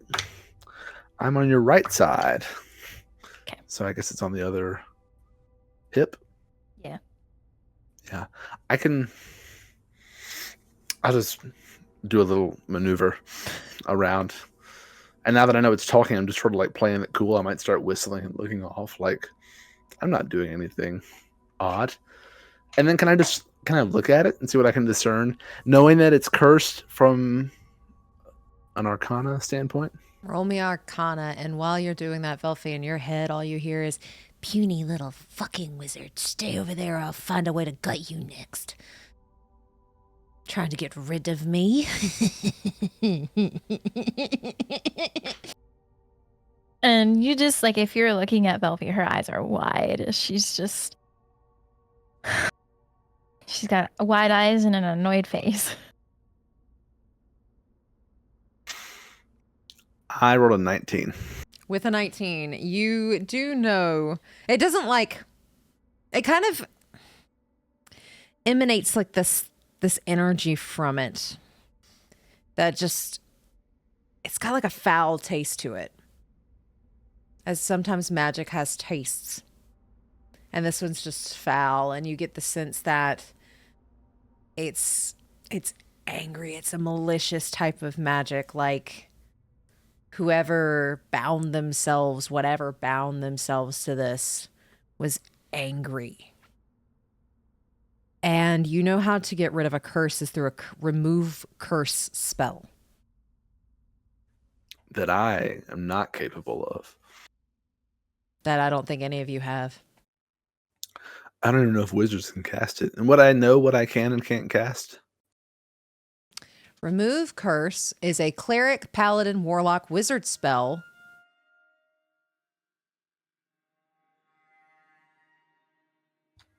No, but I could potentially learn it. It is a 3rd level. And I know 3rd levels. So knowing that, I will relay what I can discern to Velphie, that it seems very angry, very vengeful, spiteful almost. But with a bit of study, I may be able to remove it. I don't know if it would make the weapon less effective. It may just be a mundane rapier. Yeah, it's fine. I don't want to risk anyone dying, or I don't want to hurt anyone that I love. No, that's understandable. The power that something like that offers is understandably attractive when you're in our situation. When you're looking for any tools you need to help you survive, achieve your goals, but I can start working on finding a way to remove it. Is it talking right now? Well, she had some choice words to say about you. About me? She called you a puny fucking wizard. You tell her. I will throw her in the forge and turn her into a dinner plate. I'd like to see you fucking try. That might be the angriest you've ever seen Friedrich, actually. With Sure. hearing that frustration, that angry, Velphie, you hear in your head, puny fucking wizard. Yeah, she doubled down. We'll see who gets the last laugh. I'm going to start reading up on it right now. I have no materials to read. I'll just think really hard about a way to maybe do it. Well, I really do appreciate that. Of course. Yeah, it's to help you. It's definitely not because I feel insulted. It's to help you. Yes. You can be honest with me.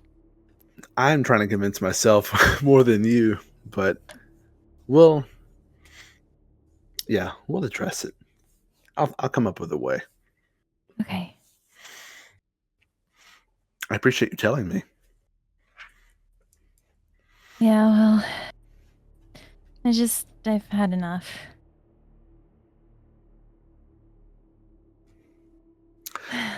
If I give you a wide berth in battle, you'll know why. I mean, no offense. That's fair. I understand. And Velphie wasn't quiet about this, so if Ruby was close by, she would have heard it, or would have heard Velphie say that she's cursed and whatever. Definitely would have heard the dinner plate comment because Friedrich lost his temper a little bit there. Velphie doesn't, or Ruby doesn't say anything, but she does try to give a respectful distance for this conversation, while still just being like, oh, I think I might be a little bit too far behind, gotta catch up and hear the rest of it. And while you Definitely, have backed yeah. up with a respectable distance around your head, almost like it's swirling, someone's got to hear me, right? Someone's got to be able to understand me, right? I gotta find. No. I'm here. I'm right here. Where are you? Don't freak out. I'm here. Okay, you can hear. I don't know who I am. I don't know what I was, but I feel a call to hear, and I don't know. Okay. And okay. You know what? I have a pretty little doll. Please don't You put me wanna in get that. it? Don't put me in that. Please don't put me in that. Oh, yeah. It's safe and warm in there. It's quiet. You won't be alone. I don't want to be put in there. Well, how else am I supposed to help you? This is my way. Can I just stay out? Do I have to be put in? She's gonna do a little bit of a check. Okay. Is this a normal voice or is this something else? Roll me. Oh, what would this be? Roll me a nature check for this one. Okay. Ooh, dirty 20. Dirty 20. As you're kind of like listening and surveillancing with a dirty 20, you almost see like the shimmer of light blue that has kind of started circling your head. It's a little different than the other souls that you have spoken to, the other whispers. But this is one of them.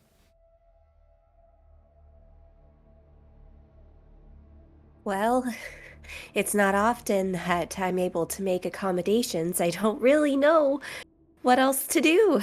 Do you have ideas? Can I just stay here? In the air? I have places to go. I'll follow. And then you hear a deeper voice. You said there's someone quiet, somewhere safe.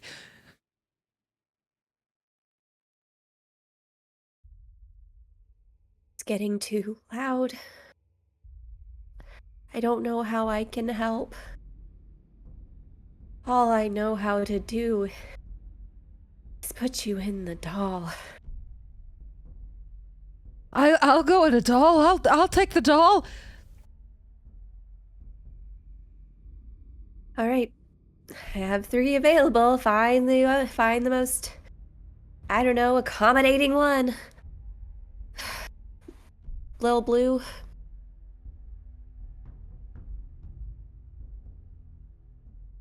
Do you know that you're dead? Dead. Dead. Dead. Yes, dead. Dead. Died a while ago. Dead. But dead. Dead. Dead. And then she just starts repeating that over and over.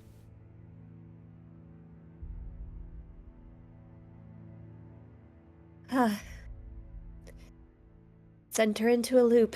Not the first time that happened. Out of curiosity, Velphie, Professor Friedrich, do you see them? Do you see the voices? Velphie will turn around and try to see anything. Same. Roll me perception checks. 11. 21. You don't see or hear anything. Can I... So Ruby's still behind us a bit?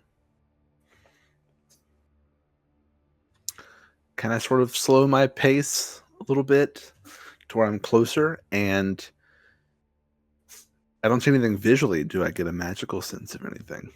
Roll me Arcana.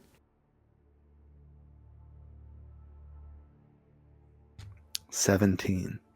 With a 17, you get the sense of magic from some of the items Ruby carries and from Beatrice, but nothing else. I sort of look at Velphie as I say this. I don't see anything. Is someone talking to you? Yeah. She's very persistent and doesn't want to go in the doll. Which I understand it's not a home, but she wants to come with us. I don't know this voice. They don't even know who they are. I would have been fine beforehand just letting her linger. But now you both are here. I don't want it to hurt you.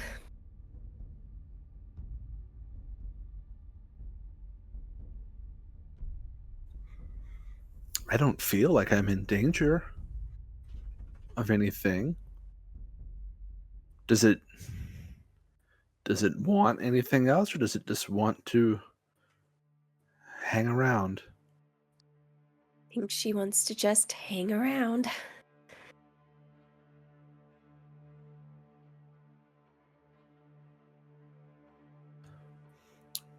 Well,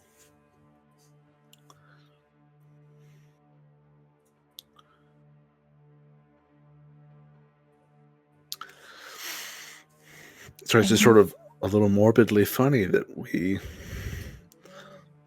all speak to inanimate or sometimes invisible objects or things or beings who... Just one more thing to bring us all together. Right?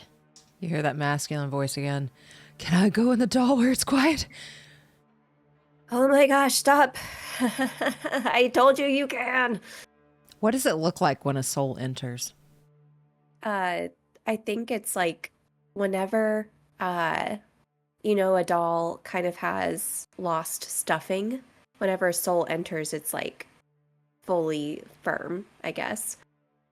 I'm trying to make that as G-rated as possible. Well, you feel it like immediately like puff up, like on the side. One of them just goes Like a Build-A-Bear. like Yeah. a Build-A-Bear. And it just sits there, and then that one stops talking. But the one who was dead, dead, dead, dead, has almost nestled like at the crick of your neck and has just sat there. And she's getting quieter and quieter, but she's just repeating it and repeating it and repeating it and repeating it. It'll be okay. It'll be okay. And I'm going to try to take one doll off and just try to, like, scoop into the doll. Alrighty, roll me a sleight of hand. Okay. Sleight of hand. That is a 15. All right, you're able to scoop it up into the doll, and it just goes poof. But as you're scooping it, I felt called here. Please don't put me in.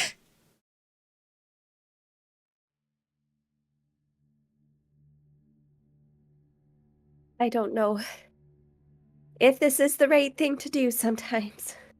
I'll check on you later, but right now we have to get to the place we're supposed to go, okay? Can they respond in the doll or no? I'll leave that up to you. I'm going to say they go quiet in the doll. Okay. As it's like she's cut mid-sentence.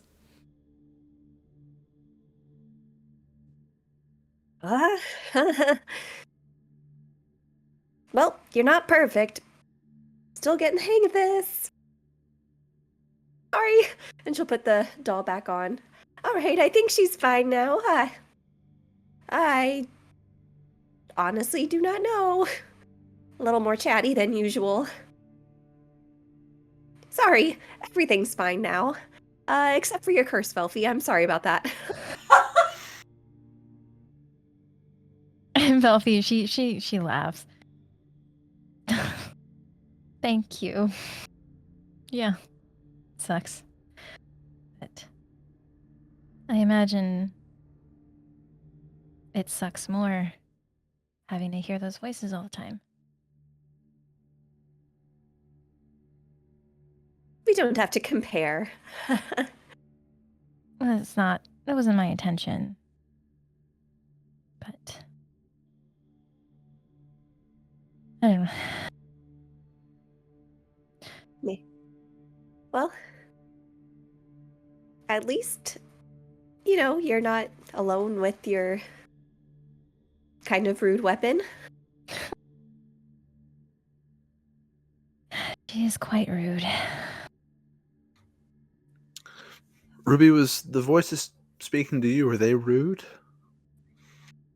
No, they're just pushy sometimes. My book is rude. Incredibly. So Your book? Chit chats? yeah, occasionally. I didn't want to feel left out. No. Yeah, occasionally it does. It's rude. It's rather abrasive. I was just wondering, is it the dolls talking to you or something else?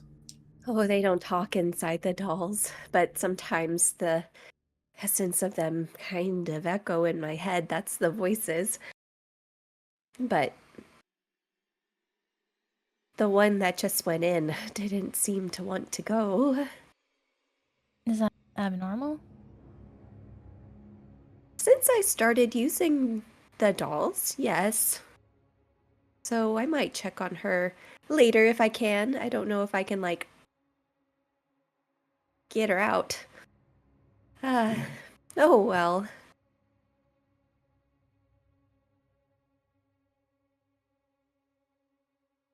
I just want to help. I didn't know that there could be other ways of helping other than giving them a quiet space.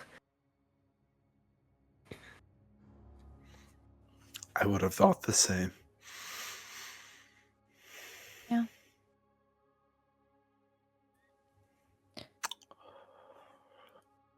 Well, been an eventful trip so far. Yes. I guess is this more for Ruby? Did Ruby say out loud that the voices are quieter around Velphie? Yes. Okay.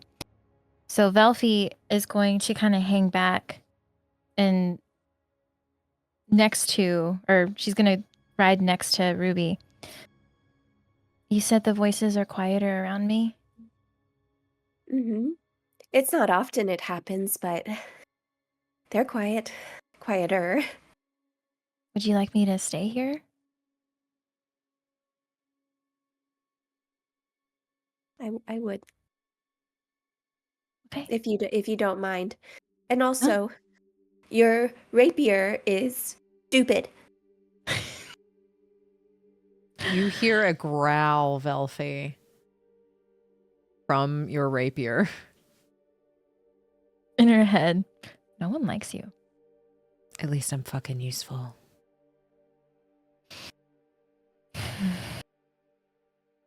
She just sighs.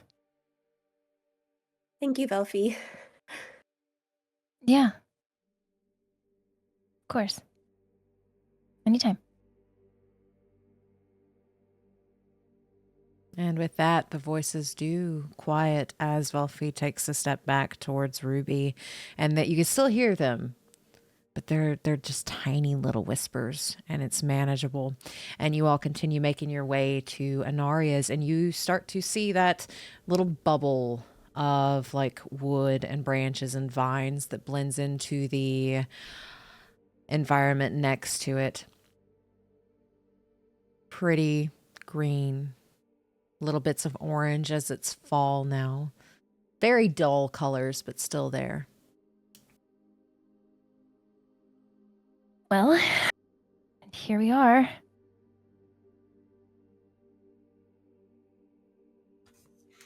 And good timing. It's been, as you said, Ruby, an eventful day so far. So it's good to not have to sleep out in the wilds. Yeah. So, she'll turn to Ruby. Anaria is the person who lives here. She can be a little cold at first. Well, I kind of don't really know her that well still, but she's good. Understood.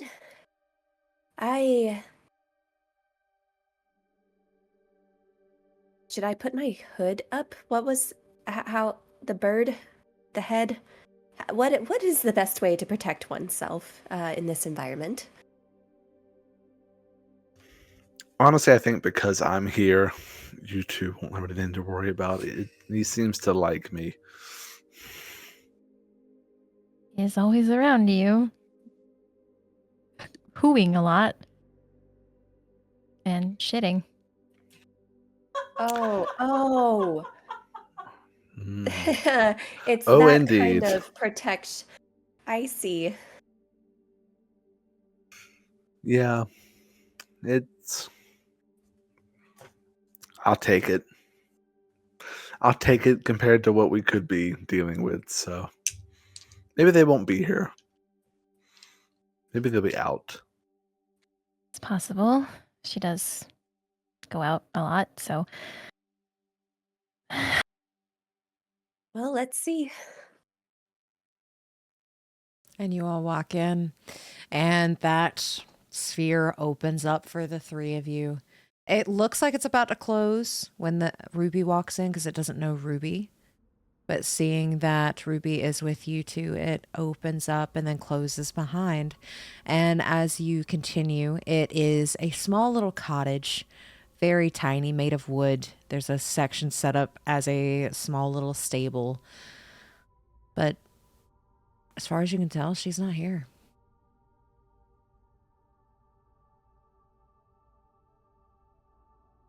I don't know. Doesn't seem like she's here. I don't know if we should go inside or not. About what time of day is it? It's getting closer to evening now, so about 5 or 6, the sun's getting low in the sky. It's time to kind of find some place to rest for the evening. I mean, she knows us. Did she invite us to stay before? Or am I imagining that?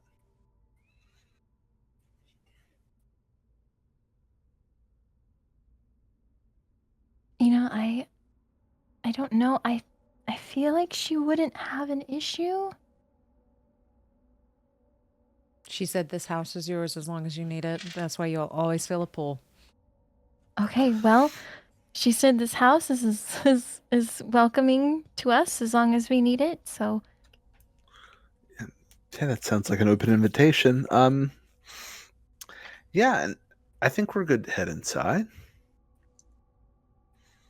And I'll tie off Beatrice outside somewhere, make sure things are all set.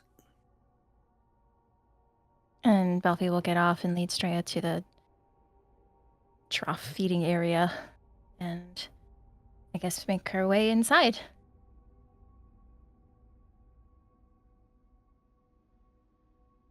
And what about I'll Ruby? follow. Yeah. And you all are able to head inside, leaving your horses outside. Still kind of cozy in here. It's warm. It's safe. There's a couple things to pick through in terms of food, but not too terribly much. But she is not here. But there are beds made for you. Well, hopefully you'll both forgive me. It's been a very long day. I may go ahead and turn in. You two can have your pick of the. Do all the beds look like the same ones? They do. So there's the two you two were on last time. And then Anaria's. I start putting my sleeping stuff on the floor without even asking, and I'll lay down immediately, Professor, anticipating everything. there's a bed right there. There are 2 beds for guests, and there are one for the master of the house, which I don't dare encroach on that bed. You It may be some spring-loaded trap, I'm not sure. forgive me. You're old. I Get in am. the It helps bed. if I'm closer to the ground. Well, if you're gonna fight me on this, then fine. And I sort of like cross my arms on the ground. Like,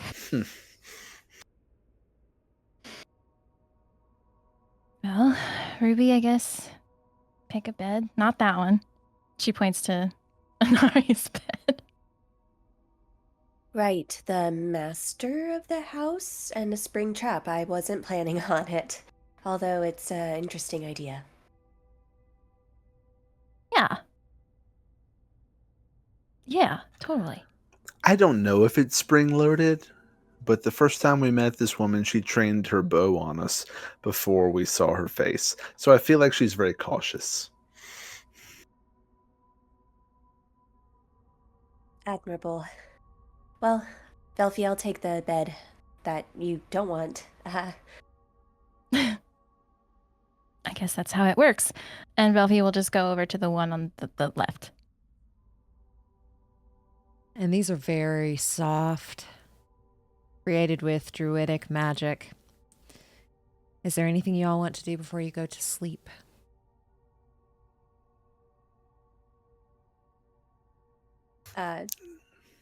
Ruby, being on the bed closest to Velphie, will just turn over.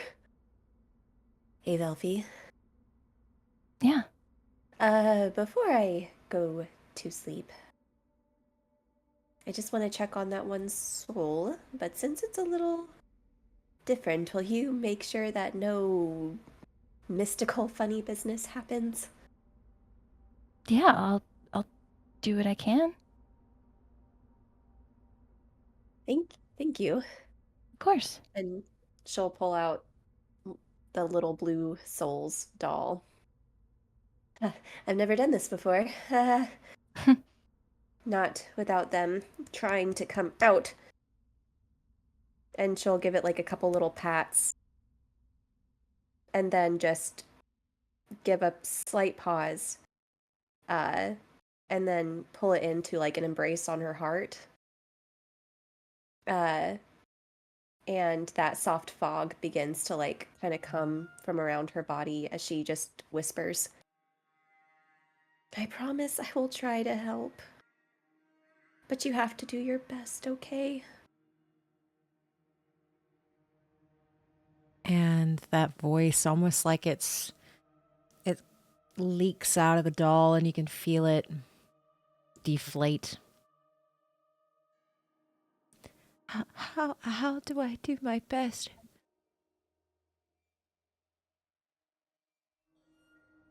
Well, just don't get into a cycle of repeating the same word again. That would be a great start. Sorry. It feels like there are parts missing, like I'm just a fragment of some. And then she goes quiet. And then you can see almost like a little bit of a blur, a little bit of blue. And it starts circling Velphie's head. Oh no, Velphie. It's around you. This one's not normal. It's not normal. What? Looking so long. Looking. Cycle. No.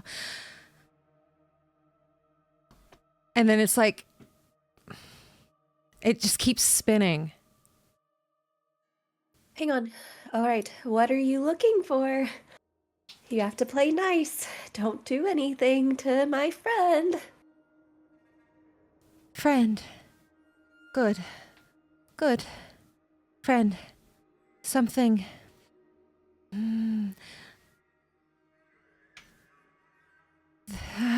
This one. Friend. I'm sorry, do you know Velphie? What is happening? Velphie, are you do you know anyone missing a fragment of a soul? Cuz I think that's what this is.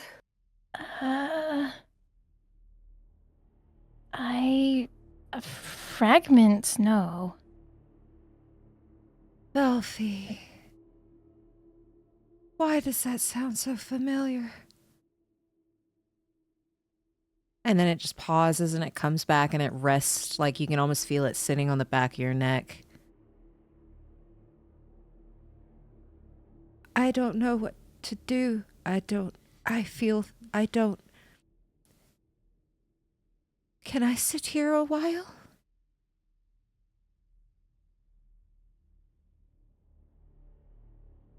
I'm gonna do as much of an insight check as I can to see Okay. if there's like anything sinister that could like come from this. Ah, darn it. 9.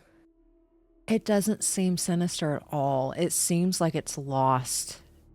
It seems like a fragment of almost like a soul broken into many different pieces. And it can't quite figure out who or what it was. But there is no sinister feeling towards any of you. It's almost like loving and caring and doesn't know what to do. And it's overwhelmed and now just sitting on the back of your neck.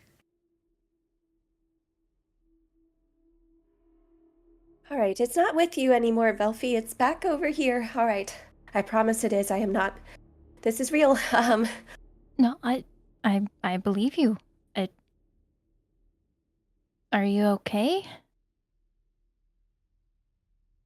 It's uncomfortable to be asked to help whenever I do not know how. Yeah. Can make you feel helpless in a way.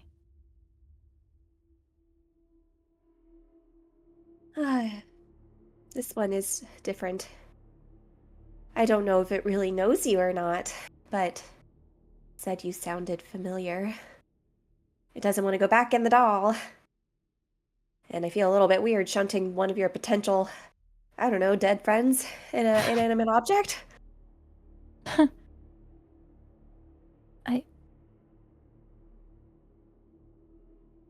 Thank you. Velphie, are you eating during this? Serious? No, I'm kidding. It knows me. I've seen a lot of death.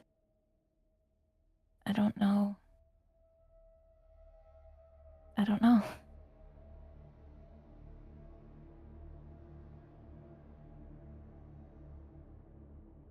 Well, I think I'm just gonna let her stay out for now. Not gonna get attached, though. Well, if you need me to scooch closer to help with the voices, just let me know. I think I'm okay right now. This house is cozy and the bed is warm. Almost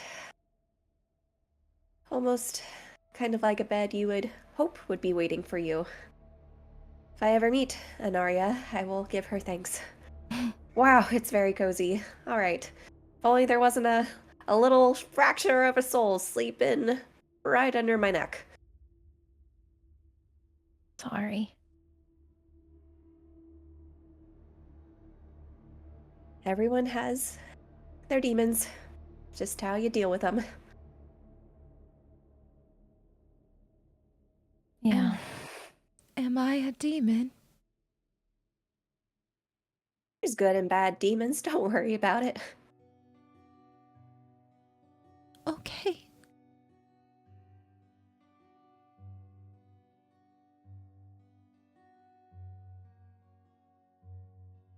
And Ruby is gonna just close her eyes and try to stay as still as possible. And you do feel that like slight pressure, like on like the side of your neck, like it is just like something tiny has kind of like nestled there. But you are able to lay down as still as possible.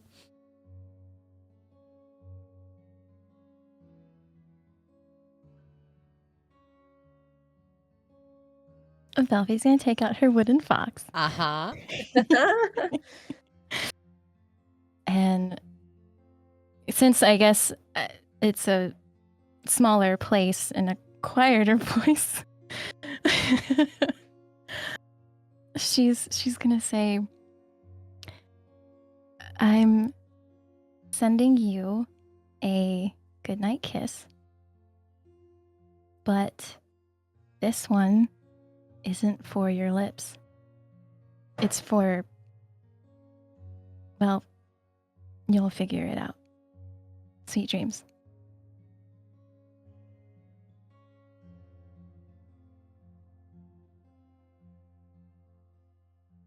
Trying to think of how he would respond to that.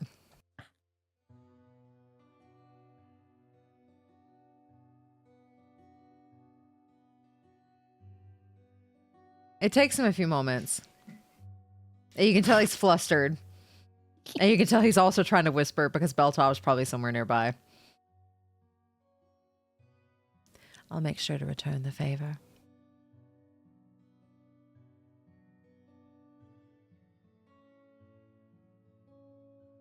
As you get the sense he's just whispering into it like, ah!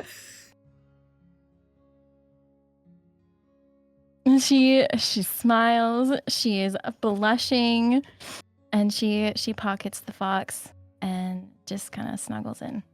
Alrighty. And you all are able to go to sleep. You're able to get a long rest. Nothing bothers you in the middle of the night.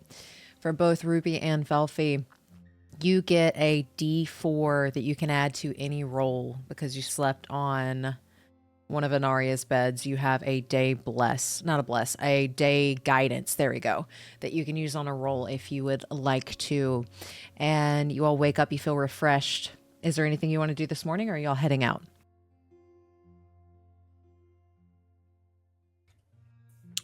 Friedrich would just start getting ready immediately, probably go out and check on Beatrice.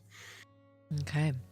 You head out to check on Beatrice, and the horses and her are doing good. They're just nibbling on the hay, and she immediately looks up at you when you come out. And I speak with animals and just say, day 2, we should arrive there sometime in the next, maybe this evening. So just a little bit longer. Dearest friend, the wraps really helped yesterday. It was a lot of mud, wasn't it? I didn't mean to alarm you by flying, and I can only do it for a short time, but I figured it might help. Oh, it helped a lot. I have flown before. Yeah, I just, I wish I could make the effect last longer.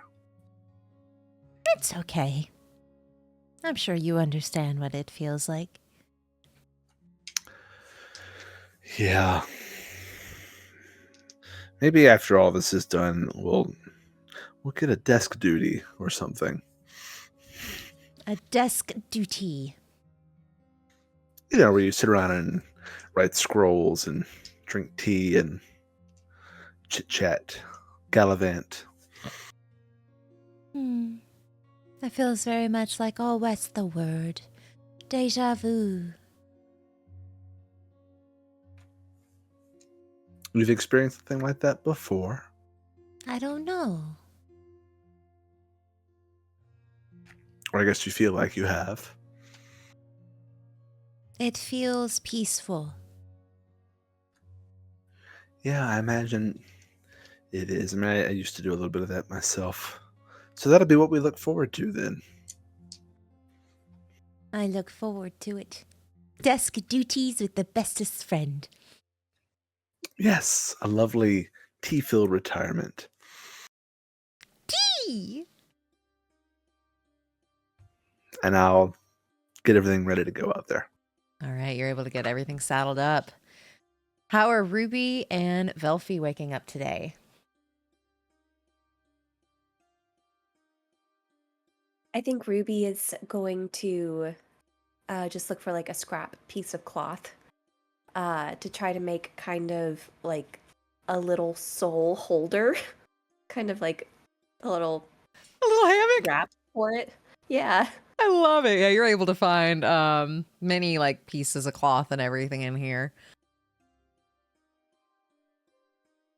All right. It's a little weird to have contact on the skin, if you understand.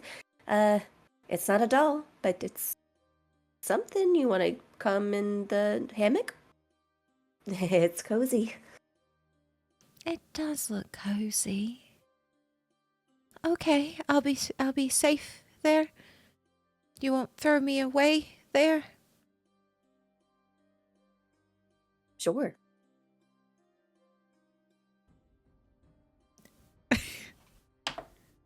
Roll me persuasion or deception. It's a natural one. I think Ruby's just like, I don't know what's gonna happen. Okay. All right. You can feel this little soul fragment kind of get into the little hammock, and it just nestles, and it's quiet. Let's tie it onto my coat. And it just does this like tiny little hum. And she'll just get ready and go out for the horse that she's trying not to get attached to. And Baymont is just waiting, and he looks like he's sad. But he sees you, and he lifts his eyes to yours and just gives like a little like bow. 2-day journey. This is day 2.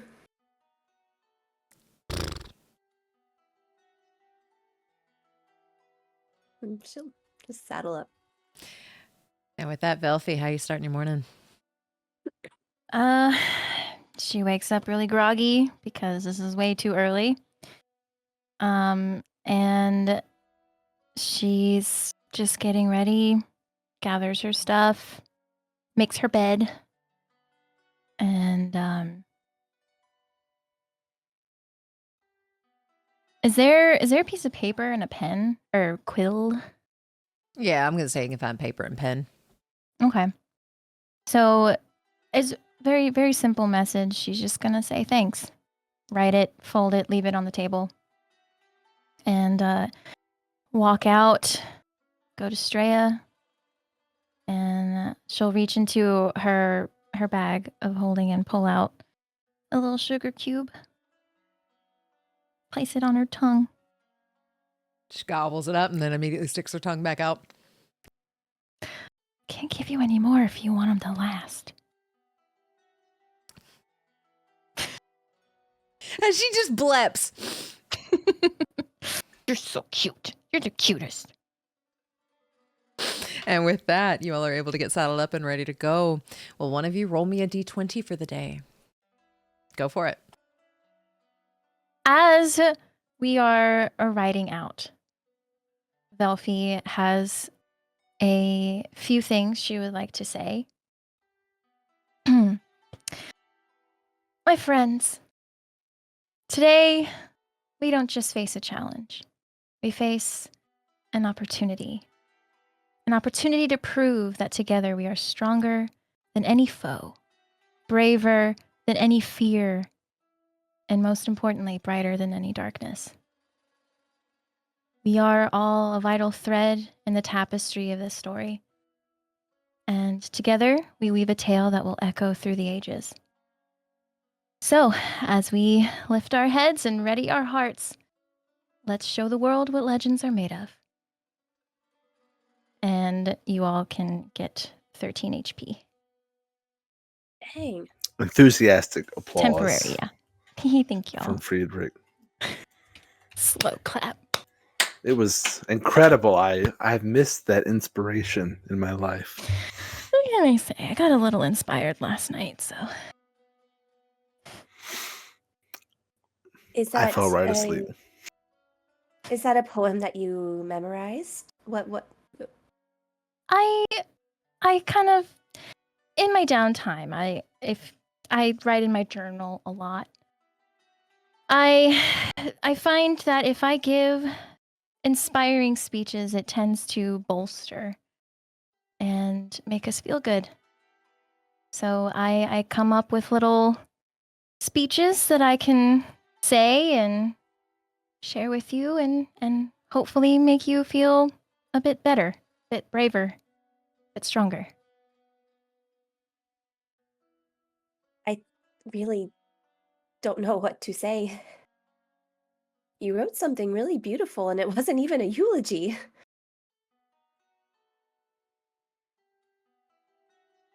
Yeah. It was not a eulogy.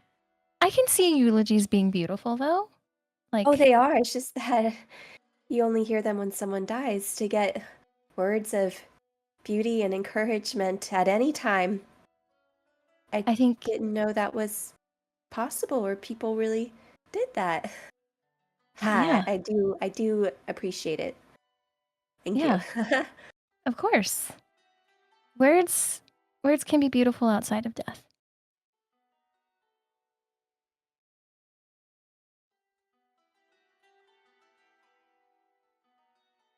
Sally forth.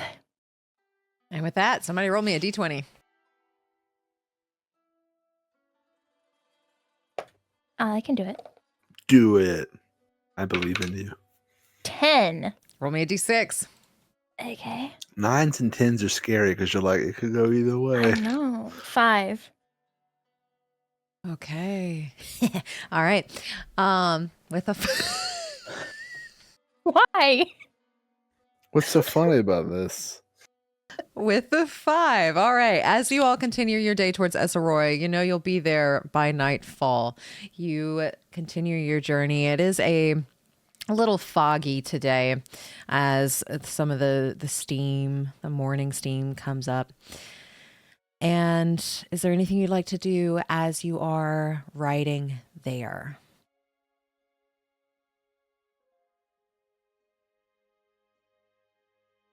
Velphie, you said that words can be pretty. Uh-huh. Yeah. I also really like to use words in not so nice ways. And I thought of a really good insult for your rapier. Yeah? Uh-huh. I'd love to hear it. Is it listening? She's going to tap the rapier. Wake up. Okay, I am awake. She's ready. You're about as sharp as a bee's dick. Did it break? Did I just get... Did she just call me a dick? Ellie burst out laughing. I think she did, and honestly, it's kind of fitting. In my experience, words can hurt a lot. So maybe if we just insult it enough, she'll just stop. Like bully the curse out of, I don't know, power. As much as I like that idea, I feel like there's no getting rid of her no matter what we say. Well, a good insult a day keeps The rapier away. Yeah. Even as a beef dick, you're stuck with me. You know, bees make honey and they're sweet. Until they sting you, and then they hurt. I do remember what that felt like. Fine.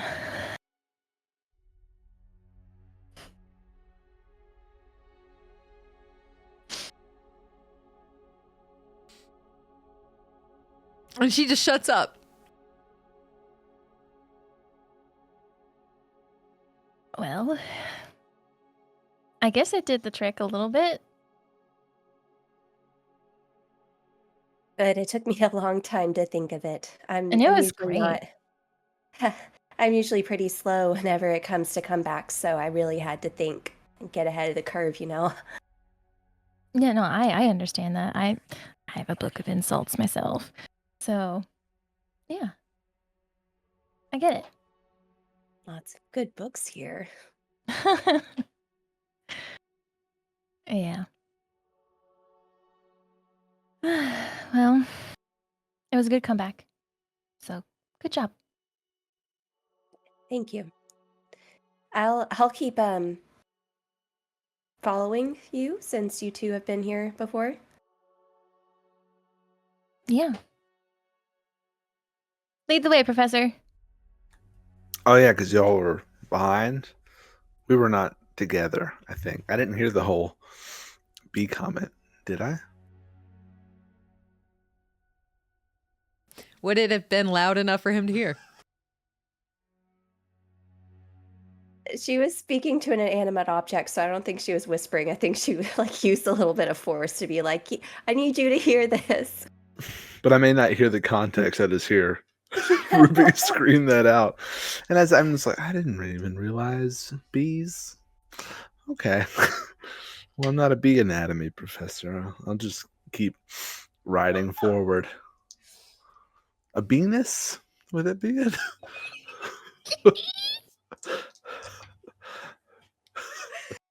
And as you all continue riding and making your way towards Esarora, your world starts to shift again. And you get that smell, that sweet smell of the Feywild. You see the bright colors. And as you are continuing to walk, as that world shifts, you're on the edge of what looks like a bright orange fog. And it slowly drifts towards you even closer. I need you all to make a wisdom saving throw.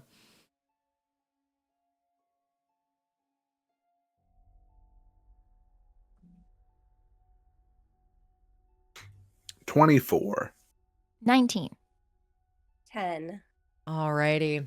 With that, Velphie and Professor Friedrich, I also need you to roll for your mounts. I also need you to do the same, Ruby. Don't add anything to it. I don't have a stat block. Yeah, just a straight roll. Straight roll. 13. 8.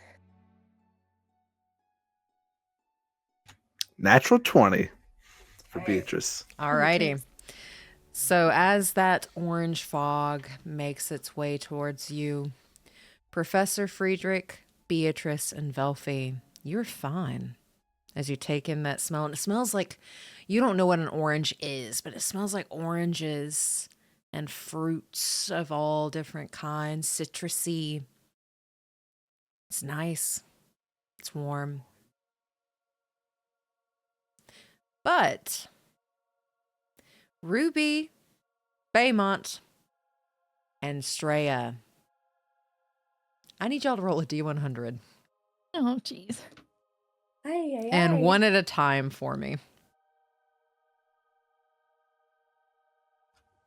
Uh-oh.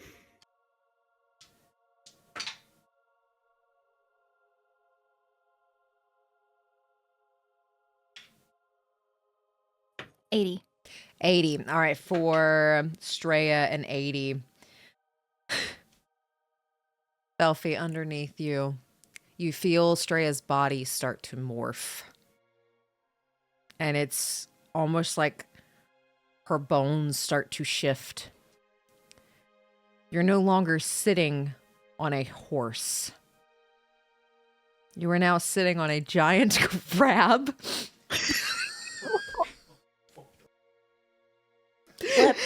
As this, picture a mud crab from Skyrim sits below you. And it looks confused. It doesn't know what it's doing. And it starts taking all of its legs and starts skittering about like it doesn't quite know what to do as you are sitting on this creature that is not Straya. Ruby, what did you get for Baymont? At 22. At 22. For Baymont, you feel Baymont again start to shift and his bones start to move slightly and he becomes smaller and smaller. And underneath you, he grows a pair of little husk-looking things as you hear a pig just belt from underneath you as your legs are pretty much touching the ground now. And he can barely hold up your weight as he has turned into a giant boar. And as you see that, what did you get? A 93. With a 93, as you see him turn into a boar, you start to feel your bones slightly shift. It doesn't hurt, but you can tell you're morphing. And as you morph, your teeth start to get sharp. They start to get long. Your snout starts to elongate, and you can snarl. As both Velphie and Professor Friedrich, you see, you don't quite know what this creature is, but it's a saber-toothed tiger stands where Ruby once was.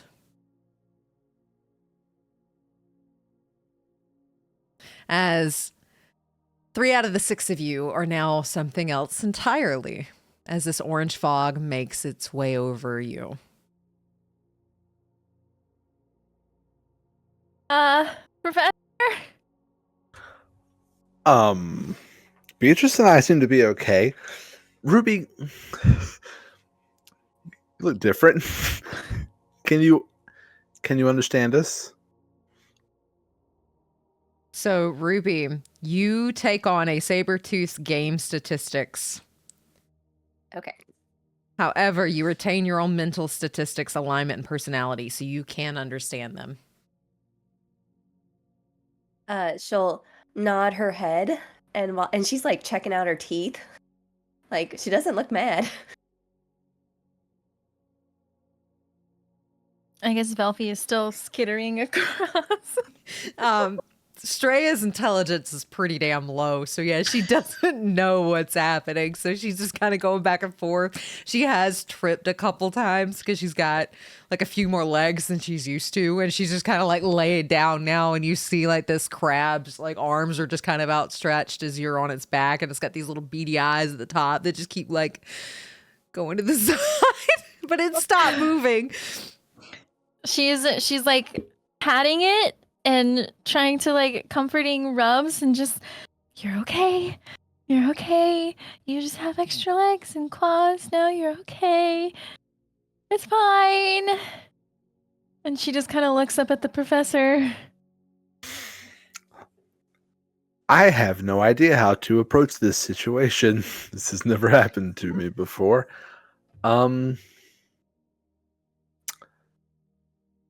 I already used to speak with animals today. Darn. Maybe this will go away in an hour like the other ones. but this doesn't look like something we can maintain for an hour. Yeah, I don't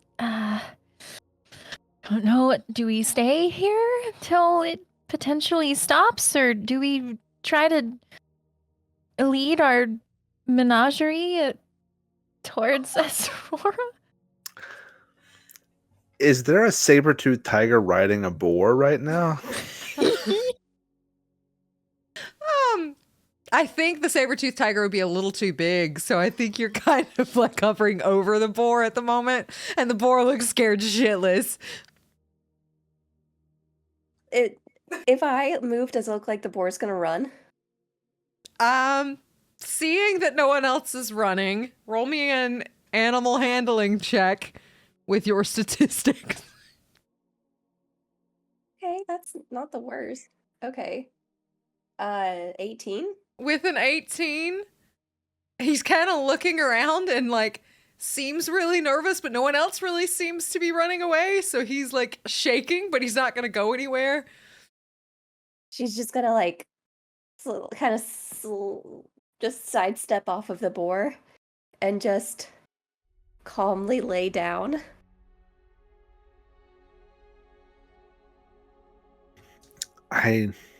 If we think we're capable of moving, maybe we can try, but I don't know. I understand everyone's a little bit freaked out right now. Yeah. I am, So, Ruby can understand us? Okay. Well, I guess we continue walking? As best we can, I think. I can sort of fall back a bit and make sure Straya and the other horse. Do I know the other horse's name? The other horse, boar. Sort of don't run off, I guess. I don't know. I'm trying to be helpful. I honestly don't know how to be helpful in a situation like this either. So she's just going to pat the top of the crab's head, right in between the eyeballs. You get the sense she's trying to blep and doesn't know how to, and it's stressing her out even more. Do crabs have tongues? I don't think they do. Another Google search. Do crabs have... I got tongues. No, crabs do not have tongues because they are invertebrates, and only vertebrates have a tongue. Instead, crabs use their antenna and small hairs around their mouth to sense their food. I also never heard one talk, so maybe that's... Yeah. Sebastian? Interesting. And the fluke is the Duke of Soul. We know that too. Okay, so we have a tongueless crab and a scared boar and a sentient speaking saber-toothed tiger. Oh, she can speak? Can she speak? Oh, or can she just understand? Just understand. Oh, okay. Are we in a treed environment? Y'all are in the Feywild, and there's lots of trees growing at this moment. Try not to scare the boar. She's gonna try to like climb trees and like kind of jump from tree to tree while they travel. Alrighty, roll me an acrobatics check. Okay. It's a 15 plus 8. 23. You do it flawlessly. Fun. But being in the Feywild, y'all don't know which way to go.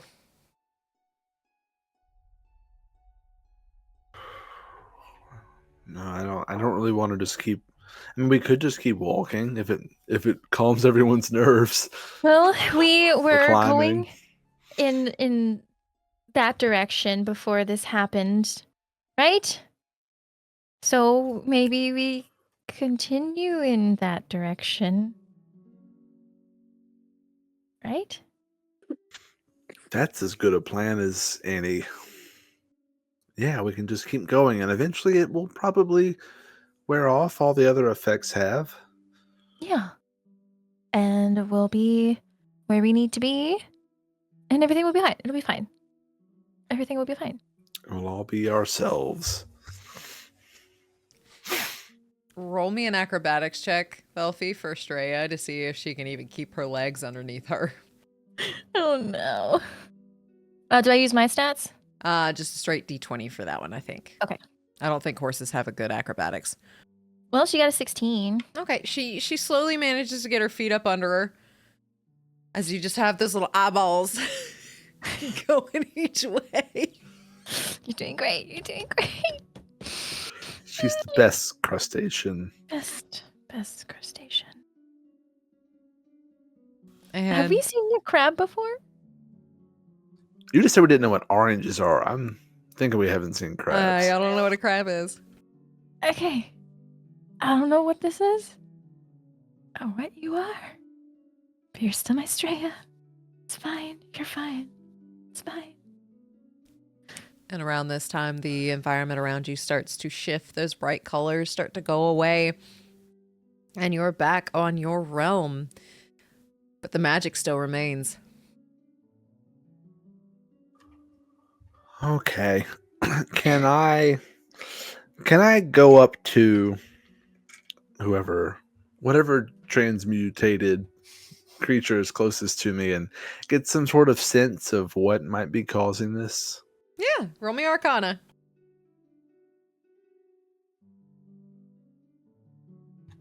It's not good. 3 on the dice. 11. With an 11, you're not really sure. I do not know this magic. I'm sure it will wear off at some point. Most magic does. Not all of it. Most of it does. Yeah. Yep. Maybe like in an hour? Yeah, I mean, Ruby looks comfortable and very acrobatic. Agile, yeah. Yes, very impressive.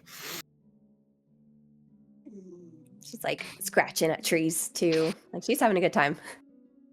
I suppose you have to enjoy your circumstances when you can do little to change them. So just, there we go. Yeah.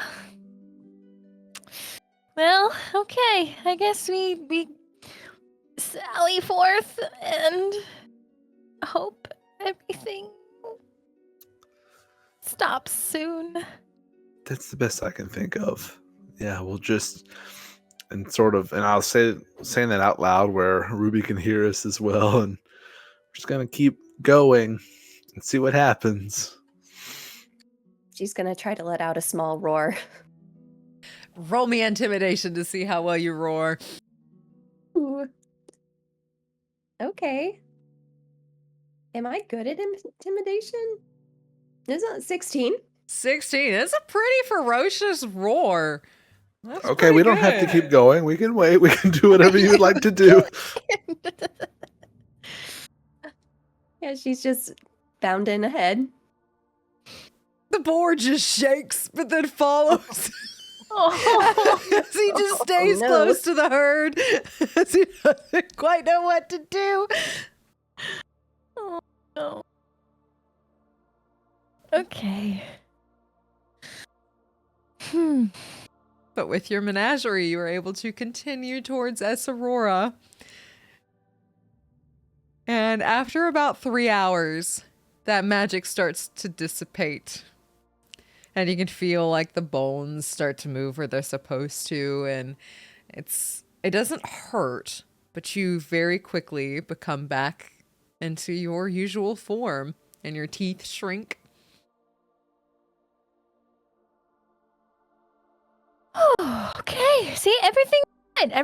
Everything was fine.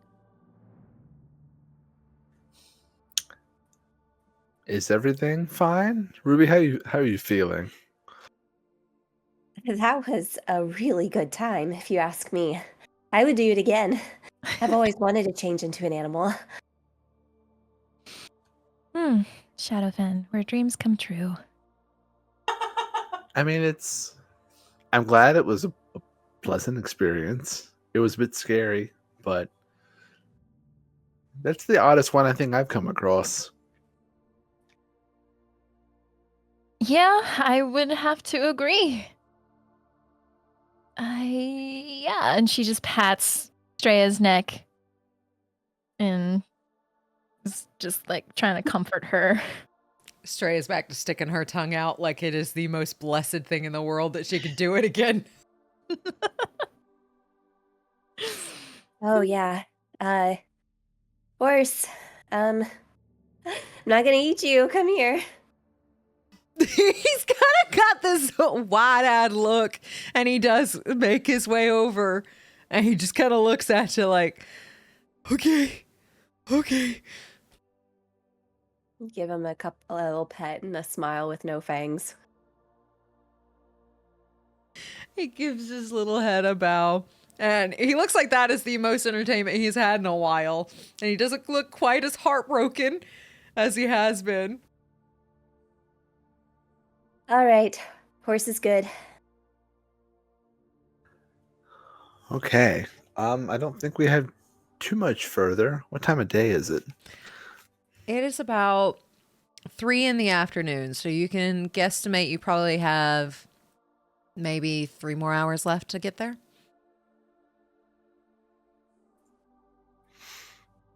The last time we were here, there was a building towards the edge of the campus. I think it was a cafeteria or a mess hall or something that we sort of set up a temporary operations camp out of. And maybe we can do the same once we arrive. I don't really know what to expect given the condition we left it in. Yeah. Who knows if that beast managed to get in there and tear things apart. I don't know. How many creatures are roaming about as well? And that doll who may still be upset with us. I'm hoping we can tell once we get a little bit closer the state of affairs there, and then we can decide.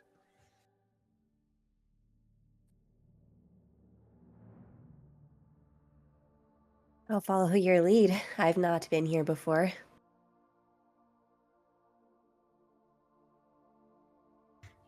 And we'll sally forth and take a little bit, steady pace, trying to get as much of a view of it as we can before we get too close. Okay. So you all are able to start making your way again as normal to Esarora. And within a few hours, you do make it there. And it looks different than what you originally left it as. What used to be a wizarding school of golds and blues that stood in grandeur. The towers used to reach for the skies and be so full of magic.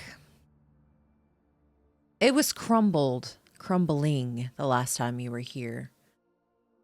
But you can tell it has just fallen to destruction since you all were here last. The buildings that the two of you used a few days ago, that cafeteria, has been almost like a creature has rammed itself into it multiple times and broken the foundation. The doors have been completely shattered. There is nothing to block that door anymore. It looks like whatever was inside has been flipped and turned over on its head. You see some of the other buildings having like huge gashes, like nails that are bigger than you gashes that run along the sides of the buildings.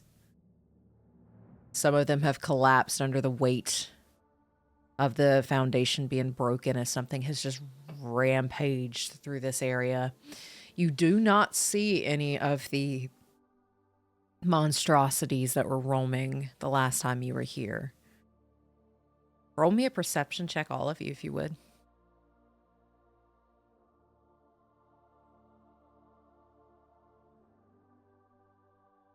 I'm gonna use a luck point. 15. 5. 8. Alrighty. So Ruby and Velphie, you do not see it, but Professor Friedrich or hear it. Professor Friedrich, you hear that screech. And you can see the culprit of the destruction of Esarora towards the center of the school. And the... Do you want to say something? I'm sorry. I was just going to say, as soon as I hear or see it, I will stop and sort of indicate, like, hold up right here. Velphie will stop. Yeah. And as you all stop and listen, Velphie and Ruby, go ahead and roll me another perception check, as it has been brought to your attention. Can I 7. use the help action To give them advantage, yeah. and be like, hey, listen up. Hey, listen. 12. 17. All right, with a 12, that screech just kind of, or you're kind of looking in the wrong direction as like these big gashes. You've never seen gashes quite like this, quite this deep, quite this large. But you know it's of a foe that is huge. Velphie, with that roll, you can start to see it. As the sun is starting to set, it's getting a little later in the evening, and the sun is just peeking over the mountains and kind of giving that little alpenglow look. You can see the culprit of this mess in the center of Esarora, and it is standing tall. And as it screeches again, it stands up on its hind legs. And what was standing 20 feet above you is now about 40 feet in the air as it stands on its hind legs. You see red fur, long snout, patches of ruined skin, and it almost seems to glow a light red in the light that you are currently in. The old shell of whoever this used to be just dangles off the ear. Flap of skin that just billows in the wind. And that's where we're going to call tonight's session. Oh. That's scary. Oh, it's still here. Darn. Thank you so much for watching Session 33 of the Order of Narvosc. Session 34 will be out on February 7th.